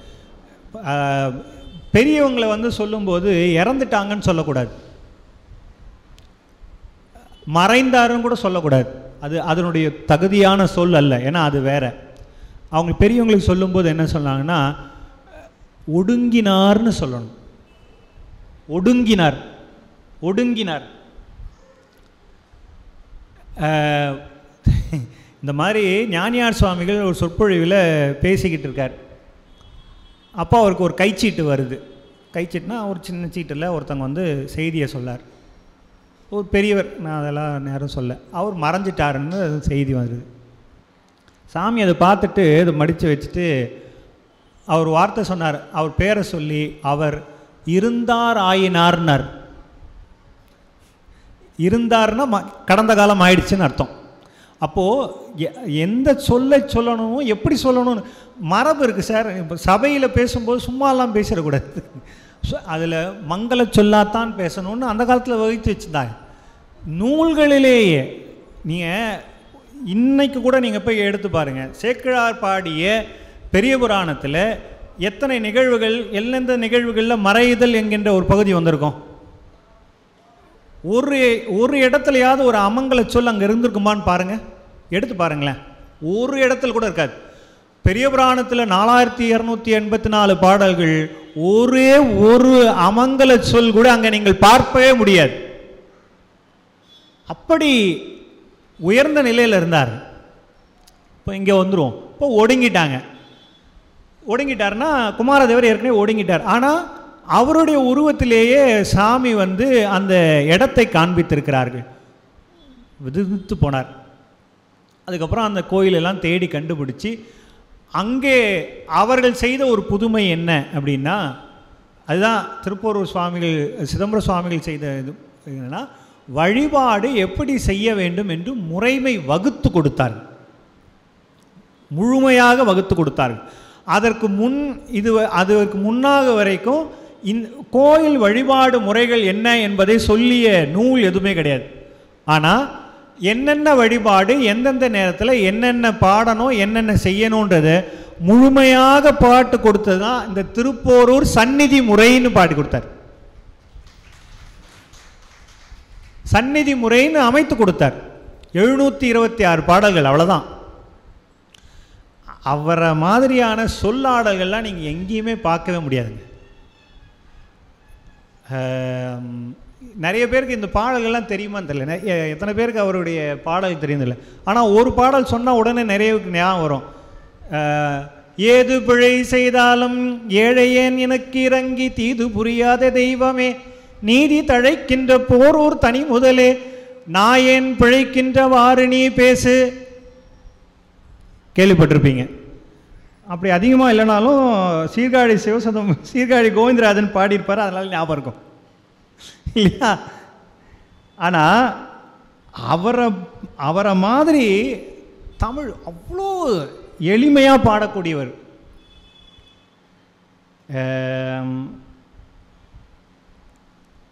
கன்றழைக்கும் முன்னே கருதி வருமா போல, தெரியுதா? ஒரு சிலர்லாம் பார்க்கும்போது அந்த பாடல் சொல்லும்போதே எனக்கு ஒரு மிகப்பெரிய மகிழ்ச்சியாக இருக்கு. கன்றழைக்கும் முன்னே கருதி வரும் மா போலே, நின்றழைக்கும் நாயேற்கு நேர் தோன்றி, ஒன்றினுக்கும் அஞ்சாதே வா என்று அழைத்து, தென் போரூரா எஞ்சாதே பேரருளால் இன்று. இப்போ சுலபமான வார்த்தைகள், கடினமான வார்த்தையே கிடையாது. எப்படி நீ வந்து கன்று அம்மான்னு அழைக்கிறதுக்கு முன்னால் வந்து நிற்கிதோ பால் கொடுக்கறதுக்கு, அதுபோல் நான் உன்கிட்ட வந்து நிற்கிறதுக்கு முன்னால் என் முன்னால் வந்திருப்பா. வந்துட்டு என்ன பண்ணுவேன்னா, கவலைப்படாத, பயப்படாது, ஒன்றினுக்கும் அஞ்சாதே வா என்று அழைப்பாய், தென்போரூராய் எஞ்சாதே பேரருளால் இன்று. என்ன வார்த்தைகள்! அதனால தான் அவர் வந்து நிறைய ரொம்ப ரசித்தது என்னென்னா அவர் பாடுறாரு, இல்லறத்தானும் அல்லேன் இயற்கை துறவி அல்லேன், நல்லறத்து ஞானியும் அல்லேன், ஒன்றினுக்கும் அல்லேன், சொல்லறத்தின் ஒன்றேனும் இல்லேன், உயர்ந்த திருப்போரூரா என்றே நான் ஈடேறுவேன், என்றே நான் ஈடேறுவேன், என்றே நான் ஈடேறுவேன். ஞானியார் சுவாமிகள் இதை பாடும்போது பாடுவார், அவருடைய சொற்பொழிவு பாடும்போது இது சொல்லுவார். இந்த பாடலை சொல்லிட்டு ஒன்றின் அவர் பாடும்போது சொல்லுவார், இல்லறத்தான் அல்லேன் இயற்கை துறவி அல்லேன், நல்லறத்து ஞானியும் அல்லேன்.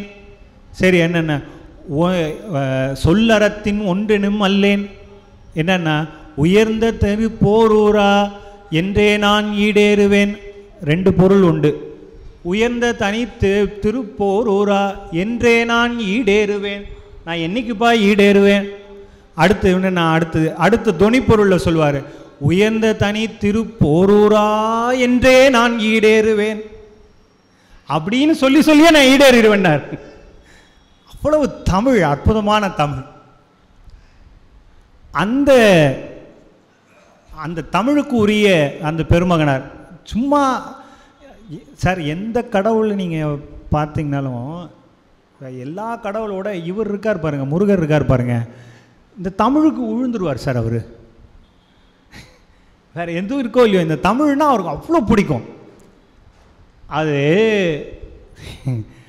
ஒரு புலவர் பாடினார்,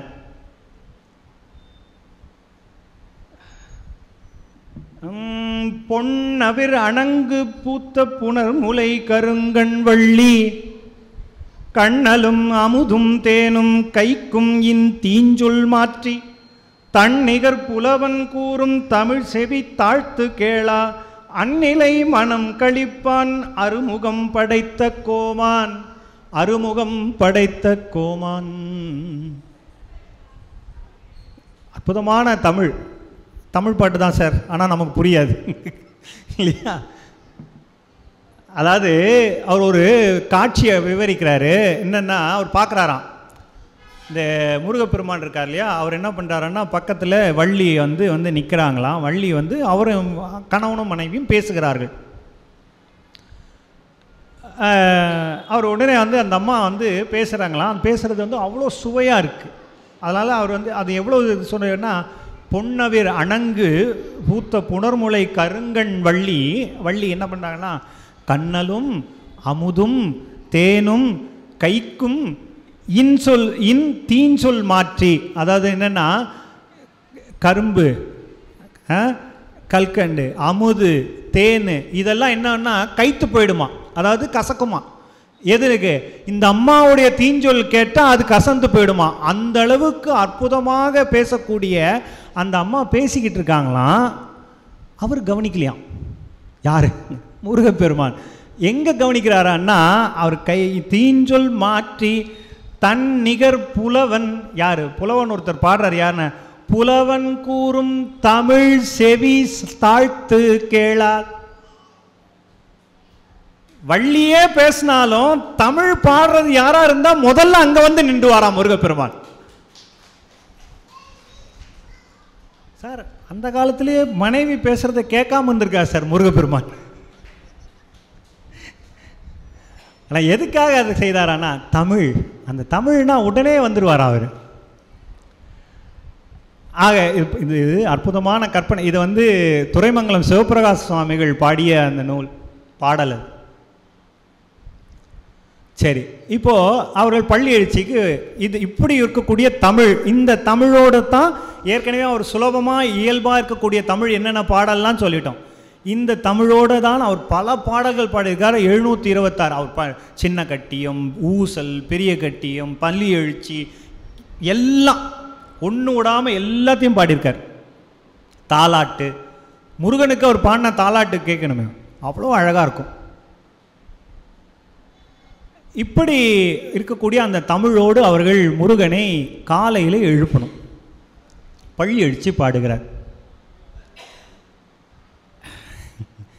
திருமலி குணதிசை அருணன்னல் உதயம் செய்தனன் இருவினை சமமலபாக பருவமதுடையவ தமதுளம் எனவே பாரகம் விளங்கின அவர் குணகிரி மேல் அருளொளி வீசி நின்றிலகு முன்பதம் போல் அருக்கனும் குணதிசை பொறுப்பெழுகின்றான் இருளறு குருமுனி பரவிய போரூர் இறையவனே பள்ளி எழுந்தருளாயே இறையவனே பள்ளி எழுந்தருளாயே இறையவனே பள்ளி எழுந்தருளாயே. முதல் பாடல். இப்படி 10 பாடல்கள் ஒன்றும் தேன் தேனா இனிக்கும். ஆடுரு மணிமயில் சிறை விரித்ததன்மேல் அருளொளி திகழ நீ எழுந்தருள் முறை போல் பீடுரு மரகதம் குரகதம் பூண்ட பெருந்தடம் தேர்மிசை எழுந்த நன்கதிரோன் வாடுரு தாமரை நினதருள் அடைந்த மாதவர் முகமென மலர்ந்தன எங்கும் ஏடவிழ் மலர் பொழில் பொதுளிய போரூர் இறையவனே பள்ளி எழுந்தருளாயே இறையவனே பள்ளி எழுந்தருளாயே இறையவனே பள்ளி எழுந்தருளாயே. இப்படி கூப்பிட்டா முருகன் ஏன் சார் எழுந்துக்க மாட்டான்? என்ன தமிழ் இது இது வந்து அவ்வளோ ரசிக்கக்கூடிய ஒரு பகுதி. இதில் இந்த பள்ளி எழுச்சியில் நான் சொன்னது போல் இப்போ என்னன்னா பள்ளி எழுச்சி அமைப்பு அப்படின்னு சொன்னாங்கன்னு வச்சுக்கோங்களேன். இந்த இந்த வகையில் நீங்கள் வந்து பெரிய அருளாற்றல் நிகழ்ந்து இருக்கக்கூடிய ஒரு மிகப்பெரிய அருளாற்றல் உடையவர், அதனால் நீ வந்து எழுந்திருப்பா, எனக்கு இந்த அருள் புரிவதற்கு வா அப்படின்னு கூப்பிடணும்.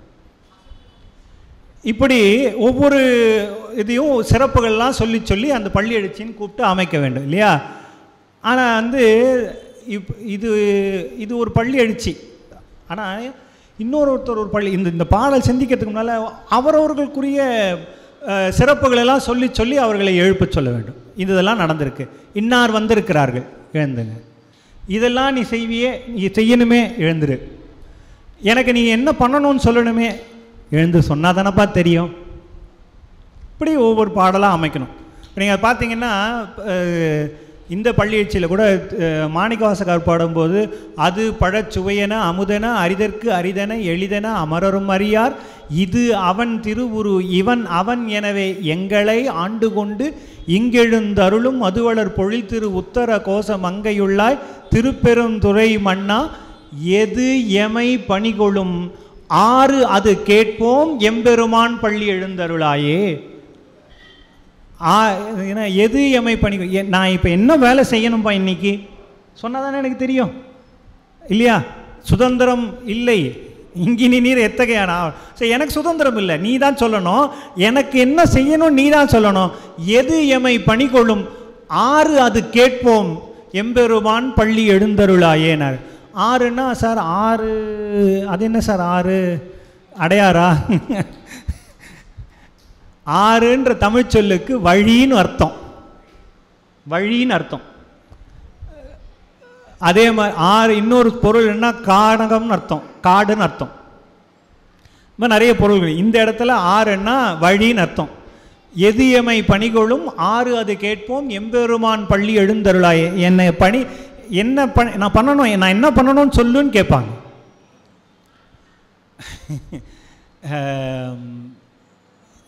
இது அப்படியே தொடர்ந்து வள்ளலாரும் பாடியிருப்பார். சரி, அப்புறம் அந்த பாடெல்லாம் நிறைய சொல்லிட்டு இருந்தால் ரொம்ப நேரம் ஆகிடும், அப்புறம் நேரம் வந்து சுருங்கிடும். அப்போது எது எமை பணிகொள்ளும்னு கேட்குறாரு இல்லையா? அப்போது எழுந்து நீங்கள் கேட்கணும், என்னென்ன செய்யணும் அப்படின்னு கேட்கணும். இன்னன்னார் வந்திருக்கிறாங்க, உன்னை எழுப்புறதுக்கு இங்கே வந்திருக்கிறாங்க, நீ இவ்வளோ நல்லவராச்சே, அந்த மாதிரி எல்லாரையும் ஒவ்வொன்றா சொல்லி எழுப்புவாங்க. இது ஒரு வகை பள்ளி எழுச்சி. ஆனால் இதில் இன்னொரு வகையான ஒரு பள்ளி எழுச்சி ஒன்று ரொம்ப நயமான ஒரு பகுதி, அதனால் அதை சொல்லிவிட்டு அதுக்கு அடுத்து இது பக்கம் வரணும்னு. துரைமங்கலம் சிவபிரகாஷ் சுவாமிகள் கற்பனை களஞ்ச நம்பி ஒரு மிகப்பெரிய அற்புதமான கவி. நினைத்த மாத்திரத்திலே நூல்களை ஏற்றக்கூடிய ஒரு மிகப்பெரிய வாய்ப்பு அவர். திருவண்ணாமலையில் அவர்கள் வணங்குவதற்காக செல்லுகிறார்கள். அவருக்கு கூட உடனாக வந்தார்கள். அவர் வரும்போது என்ன சொல்கிறாங்கன்னா, கூட இருந்த சீடர்கள்லாம் வந்து அவர்கிட்ட சொல்கிறாங்க, ஐயா இந்த மாதிரி சிவபெருமான் மலையே சிவபெருமான் மகாதேவன் இருக்குது, அவரை வணங்கணுன்னா அவருக்கு ஒரு மாலை சாத்தலாமே, இங்கே வந்து நீங்கள் சொல் மாலையாக சாற்றுவீர்களே சாற்றுங்கன்னாரு. மலையை சுற்றி வருவதற்கு அந்த நேரத்திற்குள்ளாக 100 பாடல்கள் பாடினார். 100 பாடல்கள். அது வந்து சோனசைல மாலைன்னு அந்த நூல், அதற்கு பெயர் சோனசைல மாலை. அவ்வளவு கவித்திறம் படைத்தவர்கள். அவருடைய குருநாதர் அவர் வந்து இங்கே மயிலம் பொம்மபுரத்தினுடைய குரு முதல்வராக இருந்தவர். அவர் வந்து சிவஞான பாலய சுவாமிகள்னு மிகப்பெரிய ஒரு ஆளர். அவர் மேல் இவர்கள் பல கவிதைகளை பாடியிருக்கிறார். பணுவல் சிவப்பிரகாசர் பணுவல் திரட்டலை நீங்கள் போய் பார்த்தீங்கன்னா சிவஞான பாலய சுவாமிகளுக்கு மட்டுமே கலம்பகம் பாடியிருக்கார், நெஞ்சு விடு தூது பாடியிருக்கிறார், நிறைய பாடியிருக்கார். அதில் திருப்பள்ளி எச்சும் பாடியிருக்கார். அவர் திருப்பள்ளி எச்சு பாடுறாரு. எப்படின்னா, நீங்கள் எழுப்புறம் வரணுன்னா என்ன பண்ணுவாங்க, அவர் ஒரு கற்பனையில் அவர் என்ன யோசிக்கிறாருன்னா, எப்பயுமே குருநாதரை தான் வந்து சிவனாவே கருதுவது என்பது மரபு. குருவே சிவமென கூறினன் நந்தி திருமந்திரத்தில் வழிபாடு. அப்போது அவர் பார்க்குறாரு சிவஞான பாலய சுவாமிகளை எழுப்புறதுக்காக போகிறார். எழுப்புறதுக்கு போகிறாருன்னா எழுந்தால் என்ன பண்ணணும், சாமி எழுந்துக்கணும். அவர் என்ன பண்ணார், திரும்பி படுத்துக்கிட்டு எழுந்துக்க மாட்டேன், சாமி எழுந்துக்குங்க. ஏன் சாமி முரண்டு பண்ணுறீங்க, எழுந்துருங்க. இல்லைப்பா, அங்கே ஒருத்தன் இருக்கானா பாரு, அவன் இல்லைன்னா சொல்லு, நான் எழுந்துக்கிறான். யாரு? இந்த தூது போன்னு என்ன ஒருத்தன் தொந்தரவு பண்ணுவான்.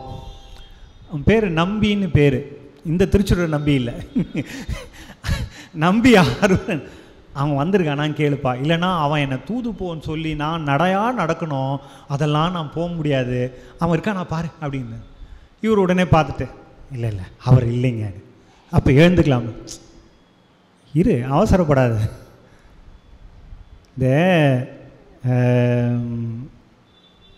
இந்த அர்ஜுனன் ஒருத்தர் இருப்பான், அவன் வந்திருக்கானா பாரு. ஏன் அவன் என்ன, அவன் அவன் வந்தான் என்ன பண்ணுவான்னா, என்னை வந்து வில்லால் அடிப்பான். அவன் தலையில் அடி வாங்க முடியாது என்னால், அவங்ககிட்டலாம் இருக்கும்போதெல்லாம் என்னால் வர முடியாது. அவன் இருக்கானா பாரு, இல்லைன்னா சொல்லு, நான் வர அடின்னு. அவர் இப்போ இல்லை சாமி, அவரும் இல்லை சாமி. சரி, இந்த இன்னொருத்தர் அப்போ எழுந்துக்கலாமே சாமி. இருப்பா, நீ வேற, நமக்கு நிறைய பேர் இருக்காங்க. நம்ம இந்த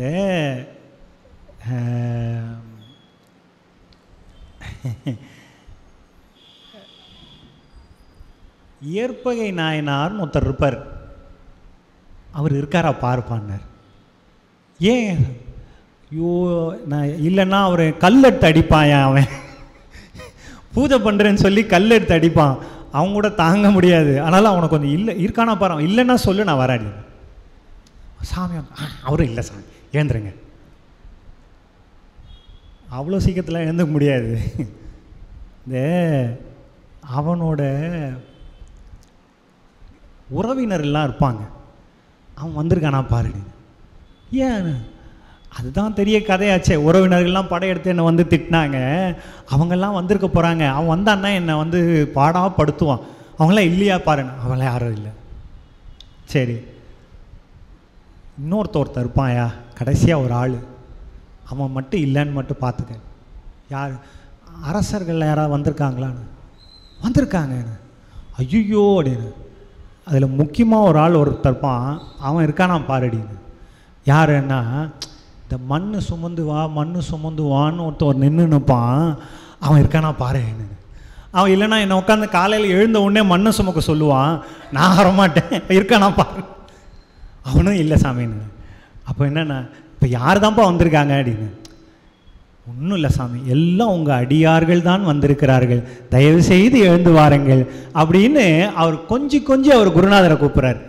தூது விடு நம்பி வருகிலன் சிலையால் எரிந்த தொண்டன் இலை விஜயனும் வில்லோடு வந்தான் இல்லை. ஏதமர ஏற்பகையார் கிளைஞர்கள் உறவினர்கள் கிளைஞர்கள் வந்தடைந்தாரில்லை. நினை மண் சும என்று ஒரு பிறம்பால் அடித்தோன் போதிலன். யார் வந்திருக்கான்? நின் திருவடியிற் போதுகள் தூய் பரவி போற்றும் அடியவரே பொருந்தினர் எங் மருங்கும். சீதமதி துறந்த முடி மருவு சிவஞான தேசிகனே அருண்மலையே பள்ளி எழுந்தருளாயே. என்ன அழகு சார்! யாருப்பா வந்திருக்காங்கன்னா, உன்னை போற்றி வணங்கக்கூடிய அடியார்கள் எங்க இருக்கான? பொருந்தினர் எம் மருங்கும். எல்லா பக்கமும் அடியார் தான்ப்பா இருக்காங்க. வாயா, உன்னை வாழ்த்துவாங்க, நீ கவலைப்படாத, வா, கல்லெல்லாம் அடிக்க மாட்டாங்க, வான்னு கூப்பிட்டாராம். சீதமதி துறந்த முடிமருவு சிவஞான தேசிகனே அருண்மலையே பள்ளி எழுந்தருளாயே. அருள்மலையே பள்ளி எழுந்தருளாயே. இப்படி பள்ளி எழுச்சி சொல்லும் பொழுது அதனுடைய தொடர்பு சொல்லி அவருடைய தொடர்பு படுத்திய செய்திகளை சொல்லி எழுப்புவது என்பதுதான் மரபு. அதுலேயும் பொருள் பொதிந்த நிலையிலே வைத்தார்கள். ஒன்று, இப்போ எல்லாத்தையும் ஒன்று நேரடியாக பார்க்குற பொருள் ஒன்று இருக்கும், அதுக்கு உள்ள குறிப்பான ஒரு பொருள் இருக்கும். இப்போ நேரடியாக பார்க்குற பொருள் சொல்லுக்கு சொல் பொருள் பொதிந்த நிலையிலே அதை விளக்குவது. அதுக்கு உள்ள ஒரு குறிப்பு பொருள் இருக்கும், அதை புரிஞ்சு கொள்வது. அதுக்கு பேர் நுட்பம்னு சொல்லுவாங்க, நுட்ப பொருள்னு சொல்லுவாங்க. அந்த நுட்பத்திலையும் நுட்பம் பார்க்குறாங்கன்னா அதற்கு பேர் திட்பம். இதெல்லாம் தமிழில் உண்டு. இதெல்லாம் வார்த்தைகள் ஒவ்வொன்றுத்துக்கும் உண்டு சார். அதற்கு ஒரு வார்த்தை, அந்த ஒரு சொல், அந்த சொல்லுக்கு உரிய பொருள் இருந்தால் அது உள்ளே இருக்க குறிப்பு பொருளை சொன்னால் அது நுட்பம். அந்த நுட்பத்துக்குள்ள ஒரு நுட்பம் அது பார்த்தாருங்கன்னா அதுக்கு பேர் திட்பம். திட்ப உரைன்னு சொல்லுவாங்க. திருப்பா திட்ப உரைன்னு பாம்பன் சுவாமிகளே எழுதியிருக்கிறார். அப்போது இந்த பாடலில் பார்த்தீங்கன்னா, நான் பாடினது போல் முதல்ல சிதம்பர சுவாமிகள் பாடிய அந்த திருப்பள்ளியை பார்த்தீங்கன்னா அதற்கு உரிய நேரடியான பொருள் ஒன்று, உள்ள பொதிந்திருக்கக்கூடிய பொருள் ஒன்று. சொன்னது போல திருமலி குணதிசை அருணன்னல் உதயம் செய்தனன் இருவினை சமமலபாக பருவமதுடையவர் தமதுளம் எனவே பாரகம் விளங்கின அவர் குணகிரி மேல். என்ன சொல்றாருன்னா, பா முருகப்பெருமானே, என்ன நடக்குது? திருமலி குணதிசை.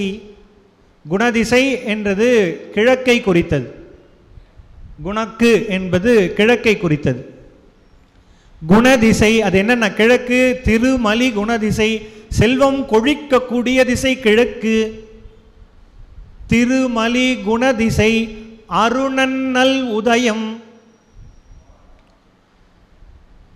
அருணன் யார் சார்? இந்த டிவிலெல்லாம் வந்து பேசுகிறாரு விவாத மேடையில், மார்க்சிஸ்டாக அவரான இல்லை.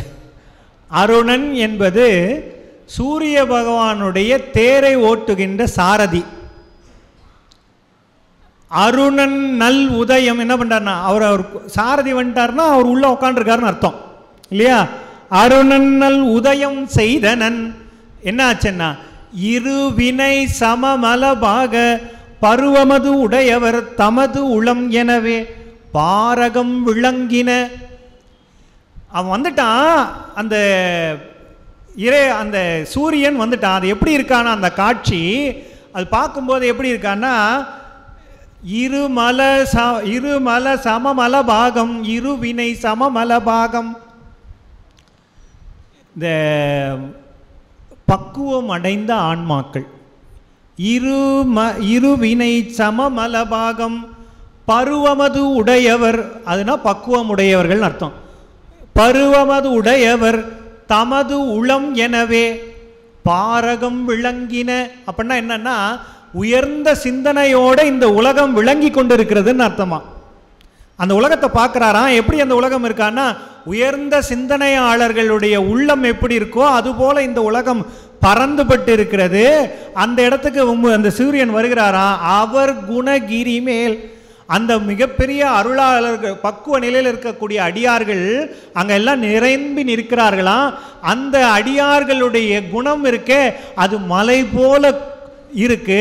அது என்ன மலையானா, அருள் ஆற்றல் சேர்ந்த ஒரு மலை, உயர்ந்த சிந்தனை கொண்ட மலை. அந்த மலை மேல் அவர் குணகிரி மேல் அருள் ஒளி வீசி நின்றிலகு முன் பதம் போல். எங்கே அந்த அருள் ஆற்றல் எங்கே விளங்கி இருக்குன்னா, அந்த யான் எனது என்கின்ற அந்த அற்ற இடமாகிய அந்த மனதில் என்ன ஆகும்னா, அந்த உயர்வு வந்துடும், மன உயர்வு வந்துடும், நல்ல சிந்தனைகள் வந்துடும். அப்ப என்னன்னா உடனே ஆண்டவன் வந்துடுவான் இல்லையா? ஆண்டவன் வந்து அந்த இடத்துல தான் இருப்பான் இல்லையா? என்னது, உள்ள கமலமடி உத்தமனார் வேண்டுவதுன்னு விபலானந்தர் பாடுவார். அவருக்கு வேற என்ன கேட்கிறார்? வேற ஒன்றும் கேட்கல. ஆண்டவன் கேட்பது என்னன்னா, உன்னுடைய உள்ள கமலம் அது என்னவா இருக்கணும்? உயர்ந்த சிந்தனையோடு பக்குவத்தோடு இருக்கணும். இருந்தா என்ன ஆகும்னா, அந்த ஆண்டவன் அங்க நோக்கி நின்றுடுவான். மலர்மிசை ஏகினான் மானடி சேர்ந்தார் நிலமிசை நீடு வாழ்வார். மலர்மிசை ஏகினான் என்கின்ற அந்த இதுக்கு என்னன்னா, விரைவு பற்றி கடந்த காலத்தில் சொன்னார்னு இவரு பரிமேலழகர் உரை எழுதுவார். என்னன்னா, நீ நினைக்கிறதுக்கு முன்னால அவன் வந்து நின்ட்டானான். ஏகினான், மலர்மிசை ஏகினான் மானடி சேர்ந்தார் நிலமிசை நீடு வாழ்வார். என்னன்னா, நீ நினைக்க வேண்டியதுதான் உன்னுடைய பகுதி, அவன் வந்து நிப்பாயானார். அவர் குணகிரி மேல் அருள் ஒளி வீசி நின்றிலகு முன் பதம் போல் அருக்கனும் குணதிசை பொறுப்பெழுகின்றான். அருக்கன்னா சூரியன் அர்த்தம். அருணன் சாரதி, அருக்கன் சூரியன். அதனால்தான் இதில் பார்க்கும்போது அப்பர் சுவாமிகள் எழுதுவார், அருக்கனில் சோதி அமைத்தோன் காண்க. பார்க்குறோம் அந்த பாடலாம் இருக்கு. சாரி, மாணிக்க வாசகர். அப்போ அருக்கனும் குணதிசை பொறுப்பெழுகின்றான். எந்த பொறுப்பு? பொறுப்புனா மலைன்னு அர்த்தம். இந்த மலையின் மீது ஏறி நிற்கின்றான். அந்த மலை ஏறி நிற்கிறது எப்படி இருக்குன்னா, முருகப்பெருமானே வந்து நின்றது போல இருக்கிறது.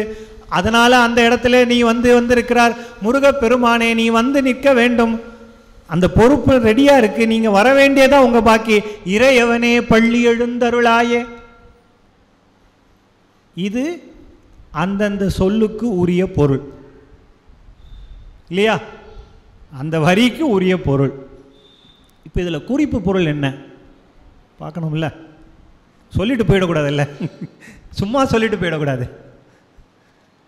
குறிப்பு பொருள் என்ன அப்படின்னா,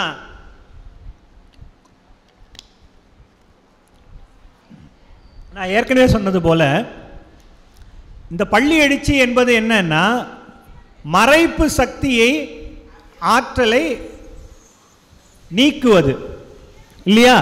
அப்போ அதுக்கு முதல் படி என்னன்னா, இந்த ஆன்மா மேலே ஏறணும்னா என்ன பண்ணணும்னா, இருவினை ஒப்பு நடக்க வேண்டும். இருவினை ஒப்பு மலபரி பாகம், இதுதான் சைவ சித்தாந்தம் பேசும். சாரி, இருவினை ஒப்பு. நான் ஒழுக்க சைவ சித்தாந்த வகுப்புலாம் எடுத்தால் நேரமாயிடும். அதனால் இருவினை ஒப்பு அப்படின்னா என்னென்னா, சார் உடனே எல்லாரும் இருவினை ஒப்பு அப்படின்னா உடனே என்ன பண்ணுவாங்க? ரெண்டே ரெண்டுன்னு சார், நல்வினை ஒன்று தீவினை ஒன்று, ரெண்டும் ஒத்து போச்சு, ஒப்பு நடந்துடுச்சு, அப்படி தானே எல்லாம் நினைப்பாங்க.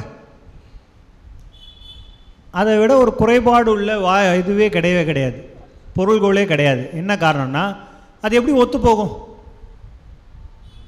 நல்வினையும் தீவினையும் ஒத்து போகுமா? இருவினை ஒப்பாகுமா? சார் இந்த பக்கம் நான் நல்லது பண்ணினே இருக்கேன், இந்த பக்கம் கொலையும் பண்ணினே இருக்கேன், அப்போ இருவினை ஒப்பாயிடுமா? இறைவன் வந்துடுவாரா என்ன? அப்போ அது இல்லை இருவினை ஒப்பு. இது தெரியாமல் நிறைய பேர் பாடல்லாம் பாடியிருக்காங்க, இதுதான் இருவினை ஒப்புன்னு நினச்சி. பெரிய தனியாக பாடல்கள், தனிப்பாடலில் ஒட்டக்குத்தர் பாடினது பாடல்லாம் ஒன்று இருக்குது. குன்றக்கும் கோபுரம் போலன்னு ஒரு பாடல் இருக்குது. அதெல்லாம் அதுக்குள்ளெல்லாம் போகலை, விட்டுருவோம். ஆனால் புரிதல் இல்லாத ஒரு பகுதி, என்றக்குமோ என் நல்வினை தீவினைன்னு பாடியிருப்பார் அந்த பாட்டு. அது நல்வினையும் தீவினையும் ஒக்க வேண்டிய இதுவே கிடையாது, பொருள்கோளே கிடையாது. அப்போ எது இருவினையாக இருக்கணும் அப்படின்னா, நீங்கள் இந்த பிறவி எடுத்து வருவதற்கு காரணம் என்ன? வினை இல்லையா? வினையினாலே தான் இந்த பிறவி அமையுது. இங்கே வரும்போது என்ன பண்ணுறோம், ஒரு குறிப்பிட்ட அளவுக்கு எடுத்துன்னு வரோம். பேங்க்கில் நம்ம சேர்த்து வச்சுருக்கோமா, அந்த சேர்த்து வச்சுருக்கிறதுலேருந்து எடுத்துகிட்டு வரோம், இந்த பிறவியில் வாழுறோம். இங்கே அந்த வினையை கழிச்சிட்டு திருப்பி போகணும். அப்போ போகும்போது என்ன பண்ணுவோம், இங்கே இருக்கிற கொஞ்சம் வினையும் சேர்த்துன்னு போவோம் இல்லையா? இதை தான் அவங்க வந்து சொல்லும்போது பிராரத்தம், சஞ்சிதம், ஆகாமியம் இதெல்லாம் சொன்னாங்க. இதெல்லாம் வார்த்தைகளில் எல்லாம் இதுவாகிடுவாங்க. பிராரத்தம்னா ஏற்கனவே இருந்த வினை, அதுலேருந்து நம்ம எடுத்துகிட்டு வந்துடுவோம். ஏன் நான் வாங்கின்னு வந்த வரோன்னு சொல்லுவோம்ல, என்னுடைய பிராரத்த கர்மா அப்படின்வான், அதான் நான் வாங்கின்னு வந்தது. இப்போ அந்த வினையிலேருந்து வாங்கிட்டு வந்தது இப்போது இங்கே நாம் செய்ய வேண்டிய வினை. சரிங்களா? இப்போது எந்த அளவுக்கு நீங்கள் வந்து வினையை அனுபவிக்கணும்னு எடுத்துகிட்டு வந்திருக்கீங்களோ அதே அளவுக்கு அனுபவிச்சிட்டிங்கன்னா வேலை முடிஞ்சிருச்சு இல்லையா? அதுக்கு மேலே போச்சுன்னா நீங்கள் திருப்பி சேர்த்துக்கிறீங்கன்னு அர்த்தம் இல்லையா? அப்போது இப்போ இது உங்களுக்கு புரிகிற மாதிரி உதாரணத்துக்கு சொல்லணுன்னா, ஒரு சின்ன குழந்தைகிட்ட வந்து ஒரு 10 ரூபா கொடுத்து ஒரு சாக்லேட் வாங்கிக்கிங்கன்னு சொல்கிறீங்க. அந்த குழந்தை என்ன பண்ணுறான், நேராக கடைக்கு போகிறான். போன உடனே கடைக்காரன் வந்து ஒரு சாக்லேட் எடுத்து கையில் கொடுத்துட்றான். சரிங்களா? அந்த 10 ரூபா கொடுத்துட்டு வந்துட்டான், முடிஞ்சிடுச்சு இல்லையா? இப்போ இது சரியாக ஒரே நேர்கோடில் அவன் என்ன செய்ய சொன்னமோ அதை செஞ்சிட்டான், முடிஞ்சிடுச்சு. இப்போ இதே அந்த குழந்தை போன உடனே என்ன பண்ணுறாங்க, அந்த 10 ரூபா சாக்லேட் இருக்குது பார்த்துட்டான். அங்கே பார்க்கும்போது பக்கத்தில் இன்னொன்று பளபளன்னு இருக்குது, அது 15 ரூபா. கடைக்காரன் வந்து உடனே என்ன சொல்கிறான், எனக்கு அந்த சாக்லேட் வேணும்னு கேட்டால் அது 15 ரூபாப்பான்னா, என்கிட்ட 10 ரூபா தான் இருக்குது. அந்த குழந்தை என்ன பண்ணுறான், சரி இந்த 10 ரூபா அதுக்கப்புறமா நான் நாளைக்கு 5 ரூபா எட்டுன்னு வந்து தரேன், இப்போதைக்கு அந்த 15 ரூபா சாக்லேட் கொடுங்கன்னு சொல்லி கேட்டு வாங்கிட்டு போய் திருப்பியும் அப்பா கிட்ட வாங்கி திருப்பியும் 5 ரூபா எடுத்துகிட்டு வந்து கடையில் கொண்டு வந்து கொடுக்குறான். இது நடக்குதா? இப்போ இதை அப்படியே இங்கே பொருத்தி பாருங்கள். நாம் வாழ்வதற்கு இப்போ இந்த பிறவி எடுப்பதற்காக கடவுள் நம்மக்கிட்ட கொடுத்துருக்கிறது 10 ரூபா சாக்லேட் அளவுக்கு அனுபவிக்கிறதுக்காக கொடுத்து அனுப்பியிருக்கிறது. நாம் இங்கே வந்து அந்த 10 ரூபா சாக்லேட் அளவுக்கு இந்த வினையை அனுபவிச்சுட்டு போயிட்டோம்னா வேலை முடிஞ்சிடுச்சு. நாம் என்ன பண்ணுறோம், இல்லை எனக்கு இங்கே ஒன்று புதுசாக ஒன்று பிடிச்சிருக்கு, 5 ரூபா இன்னும் எக்ஸ்ட்ரா 15 ரூபா சாக்லேட் பிடிச்சிருக்கு, இன்னும் நம்ம வாங்கினோமா, அப்போ என்ன பண்ணுறோம், கொடுத்துட்றான் கடவுள். கேட்டால் கொடுத்துருவான் கடவுள், கொடுக்காமலாம் இருக்க மாட்டான், கொடுத்துருவான். ஆசைப்பட்டியா இந்தா வச்சுக்கோன்னு கொடுத்துருவான். கொடுத்துட்டான். அப்போ என்ன பண்ணுறீங்க, இந்த 5 ரூபா திருப்பி கொடுக்கணும்ல கடைக்காரனுக்கு, மறுபடியும் பிறந்து வரீங்க இல்லையா? திருப்பி அந்த கடைக்கு போகிறீங்கள, மறுபடியும் இந்த இடத்துக்கு பிறவி வரீங்க, அந்த 5 ரூபா அளவுக்கு திருப்பி இறங்கி வரீங்க. இது ஒரு சின்ன ஒரு குறியீடு மட்டும்தான் சொல்கிறேன். அது மாதிரி வாழ்க்கையில் நீங்கள் செய்கிற ஒவ்வொன்றும் அந்த மாதிரி தான் அமையும். புரியுதுங்களா? அதுதான். அப்போ என்ன ஆகும்னா, நான் எந்த நுகர்வதற்காக எடுத்து வந்தேனோ அதே வினையை நான் நுகர்ந்து விட்டேனே, ஆனால் எனக்கு பிரச்சனை இல்லை. ஆனால் வாங்கிட்டு வந்ததுக்கு அதிகப்படியான அளவுக்கு நம்ம வந்து விருப்பப்பட்டு நுகர்வேனானால் அதை கழிக்கிறதுக்கு திருப்பி நான் வரணும்.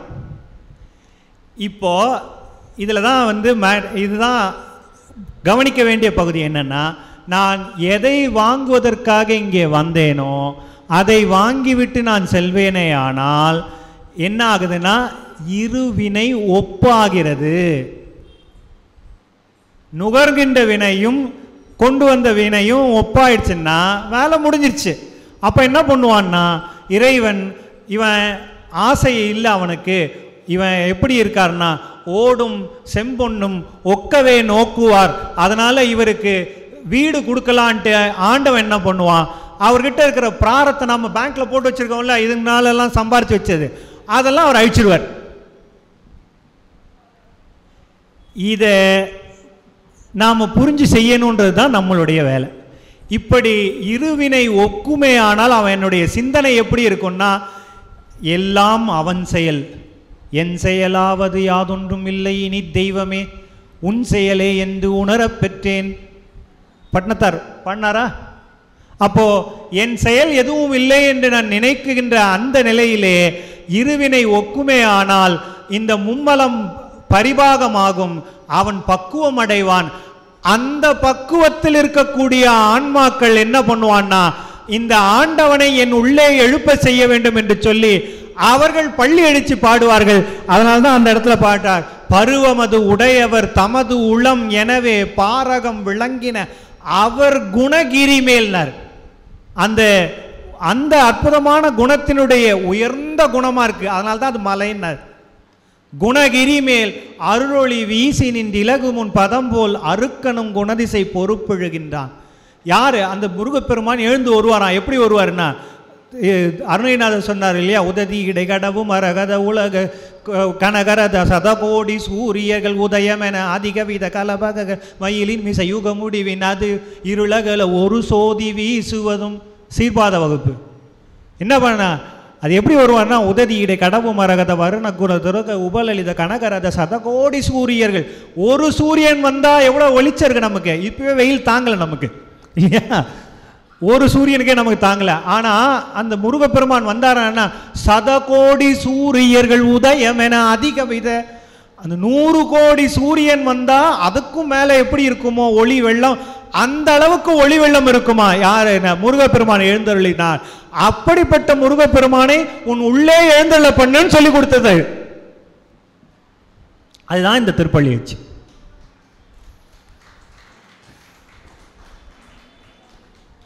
முதல் பாடல் சார், நான் அடுத்த பாடல் கூட போல, முதல் பாடல் அதுலயே இவ்வளவு விஷயம். இது வெறும் குறிப்பு தான், இதுல இன்னும் நுட்பம் இருக்கு. நான் அதுக்குள்ளெல்லாம் போனா ரொம்ப நேரம் ஆயிடும். ஏன்னா உங்களுக்கும் நான் ரொம்ப தாளிச்சிடவும் கூடாது உங்களை. மாதிரி நிறைய பகுதிகள்லாம் இருக்கு. ஆனால் அதில் ரொம்ப கவனிக்க வேண்டிய ஒரு பகுதி, ரொம்ப நெஞ்சுக்கு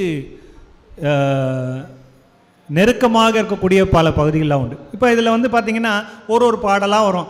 இதில் வந்து பார்த்திங்கன்னா, ஆடுரு மணிமையில் சிறை விரித்து அதன் மேல் அருளொளி திகழனி எழுந்தருள் முறை போல் பீடுரு மரகதம் குரகதம் பூண்ட பெருந்தடன் தேர்மிசை எழுந்தனன் கதிரோன் வாடுரு தாமரை நினது அருள் அடைந்த மாதவர் முகமென மலர்ந்தனை எங்கும். இது தாமரை அவர் வந்துட்டாராம். வந்த உடனே இப்போ அடுத்த பாடல் அவர் வந்துட்டாராம், முருகன் வந்துட்டாராம். வந்த உடனே என்ன ஆகும்னா, இந்த அடியார்கள் இருக்காங்க இல்லையா, அந்த அடியார்களுக்கெல்லாம் வந்து முகம் மலர்ந்துருமா. அது வந்து எப்படி மலர்ந்துருவான்னா, இது வரைக்கும் வாடி இருந்துதான். ஏன்னா முருகப்பெருமான் வரலையேன்னு வாடி இருந்தாராம். அது வந்த உடனே வளர்ந்துச்சாராம். எப்படி மலர்ந்ததுன்னா, எப்படி இரவு இந்த தாமரை மலர் இருக்குல்ல, தாமரை மலர் வந்து இரவு ஆனால் சூம்பிடும் இல்லையா, மலர்ந்துருக்காது, அரும்பிய நிலைக்கு மாறிடும். சூரியன் வந்தோன்னா உடனே மலர்ந்துடும். அதுபோல வாடுரு தாமரை நினது அருள் அடைந்த மாதவர் முகமென மலர்ந்தனை எங்கும்னார். அந்த முருகப்பெருமான் வந்த உடனே முருகப்பெருமானுடைய ஒளியாகிய அந்த சூரியனை பார்த்த உடனே அடியார்களாகிய முக தாமரை மலர்ந்ததான். மாதவர் முகமென மலர்ந்தன எங்கும் ஏடவிழ் மலர்பொழில் பொதுலிய போரூர் இறையவனே பள்ளி எழுந்தருளாயே அப்படின்னு பாடலார். அடுத்து இதில் வந்து பார்த்தீங்கன்னா, முதல் பாடல் வந்து சமவள இருவினை ஒப்பு பற்றி பேசினார். அடுத்த பாடல் பார்த்தீங்கன்னா, மணி மயில் சிறைவெறி ததன் மேல் வரும். அது வந்து என்னென்னா, மயில் வந்து விந்து தத்துவத்தை குறித்தது. இதெல்லாம் பொருள் சைவ அந்த பொருள்களில் வர்றது. அடுத்தது பார்த்தீங்கன்னா, உயிர் போதங்கள் அப்படின்றது ஒன்று, அது போகிறதுக்காக ஒரு பாடல் இருக்கும். அதெல்லாம் ரொம்ப நிறைய இது இருக்குது. அதுக்கப்புறம் என்ன பண்ணாங்கன்னா, வெவ்வேறு வந்திருக்கிறார்கள் அப்படின்னு சொல்கிறாராம். யார் யாரெல்லாம் வந்திருக்காங்க அப்படின்னு சொல்கிறாராம்.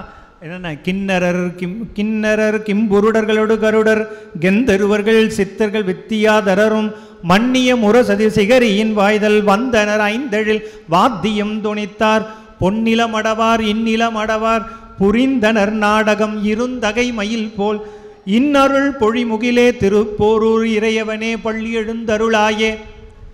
கிண்ணரர் வந்திருக்கிறார்கள், கிம்புருடர்கள் வந்திருக்கிறார்கள், சித்தர்கள் வந்திருக்கிறார்கள், வித்யாதரர்கள் வந்திருக்கிறார்கள். என்ன பண்ணுறாங்கன்னா, 5 எழில் வாத்தியம் துணித்தார். அதுக்குன்னு ஒரு வாத்தியம் இருக்குது, 5 எழில் வாத்தியம். இன்றைக்கும் நீங்கள் போய் பார்த்தீங்கன்னா திருவாரூரில் இருக்கும், வேறு எந்த கோயிலும் இருக்காது. 5 எழில் வாத்தியம் துணித்தார், அவர் அதை வாசிப்பாங்களாம். அதுக்கப்புறம் என்ன பண்ணாராம், அவர் வந்து பொன்னிலமடவார் இந்நிலமடவார், மேலே இருக்கிறவன் வானவர் கீழே இருக்க தேவர்கள் எல்லாம் வரான். எல்லாம் வந்து என்ன பண்ணான்னா, இந்த பக்கம் வந்து ஐந்தெழில் வாத்தியம் துணித்தார், நடனம் ஆடுவதற்கு தயாராக இருக்கிறார்கள். நீ வந்தன்னா எழுந்திரல அடங்க செய்வாங்க. இன்னருள் பொழி முகிலே திருப்போரோர் திரையவனே பள்ளி எழுந்தருளாயே. அதுக்கப்புறம் என்னென்னா, யாரெல்லாம் வந்து ஒரு நிற்கிறாங்க, அவர் கேட்குறாராம், இவங்கெல்லாம் வந்து நிற்கிறாங்க. என்ன, வானவர் புகழ் நவ வீரர்கள் ஒருபால், ஒரு பக்கம் வானவர் புகழ்கின்ற நவ வீரர்கள் இருக்கிறார்கள். அதுக்கப்புறம் என்னென்னா, மால்வரை கணநாதர்கள் ஒருபால், அது ஒரு பக்கம் நிற்கிறாங்க.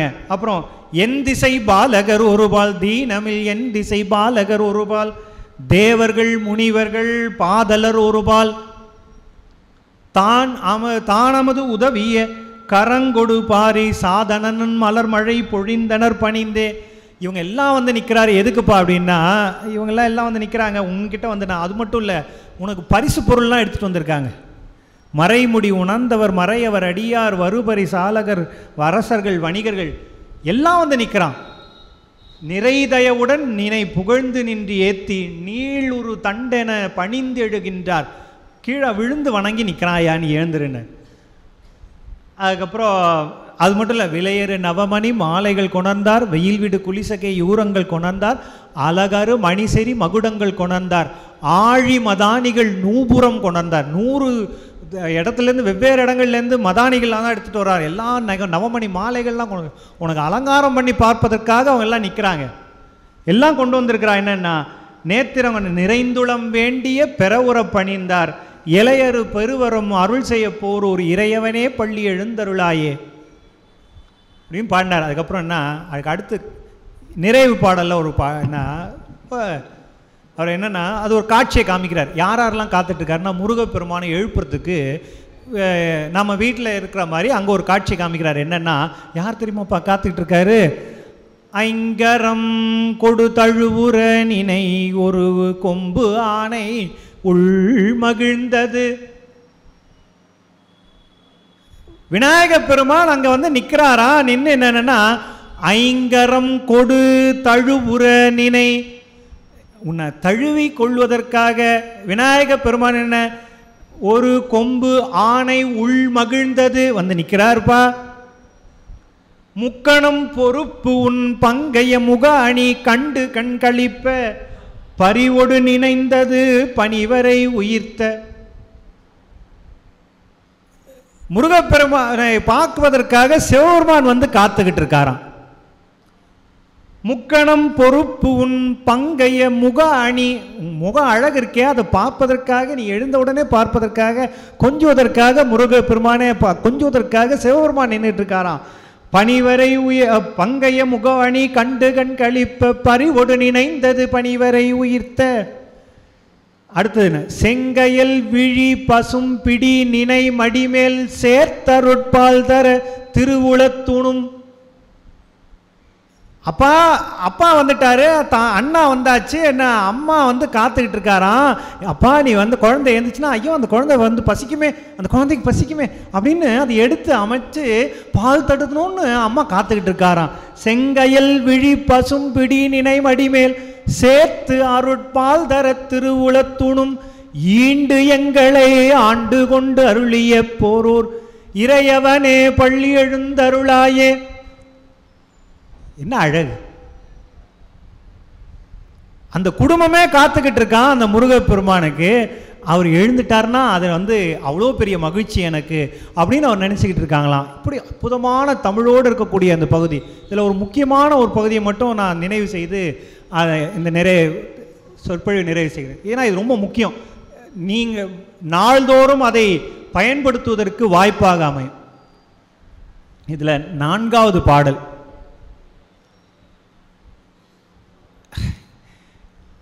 என்றனை கைப்பிடித்து ஆளுறும் இறைவன் எழில் பெருமலர் விழி மலர்ந்தெழு சமயம் உன்றனது உளையிருள் போக்குவன் நோக்கால் ஒல்லையில் வருகன எல்லினை கூவி நின்றனது இருங்கொடி அழைத்துரு முறை போல் நீடுரு மனைதொரும் கூவின மிகவும் இன்றனை ஆண்டு கொண்டு அருளிய போரோர் இறையவனே பள்ளி எழுந்தருளாயே. இறையவனே பள்ளி எழுந்தருளாயே. இறையவனே பள்ளி எழுந்தருளாயே. என்ன அற்புதமான பாடம்! முருகப்பெருமானை சிதம்பர சுவாமிகள் பார்க்குறாராம். அவர் பார்க்கும்போது சொல்கிறாராம், அவர் எப்படி தெரியுமா அந்த முருகப்பெருமான் அவர் அழைக்கிறாராம். அந்த என்னென்னா, என்றனை கைப்பிடித்து ஆளுறும் இறைவன். நாம் என்னவோ நினச்சிக்கிட்டு இருக்கோம், நாமளா நடக்கிறோன்னு இல்லை. என்னை வழி நடத்துபவன் அந்த முருகப்பெருமான். அவர் என்னன்னா, என்றனை கைப்பிடித்து ஆளுறும் இறைவன். அவன் உங்க கையை பிடிச்சி நடந்துட்டு இருக்கான் சார். நாம தான் கவனிக்கல.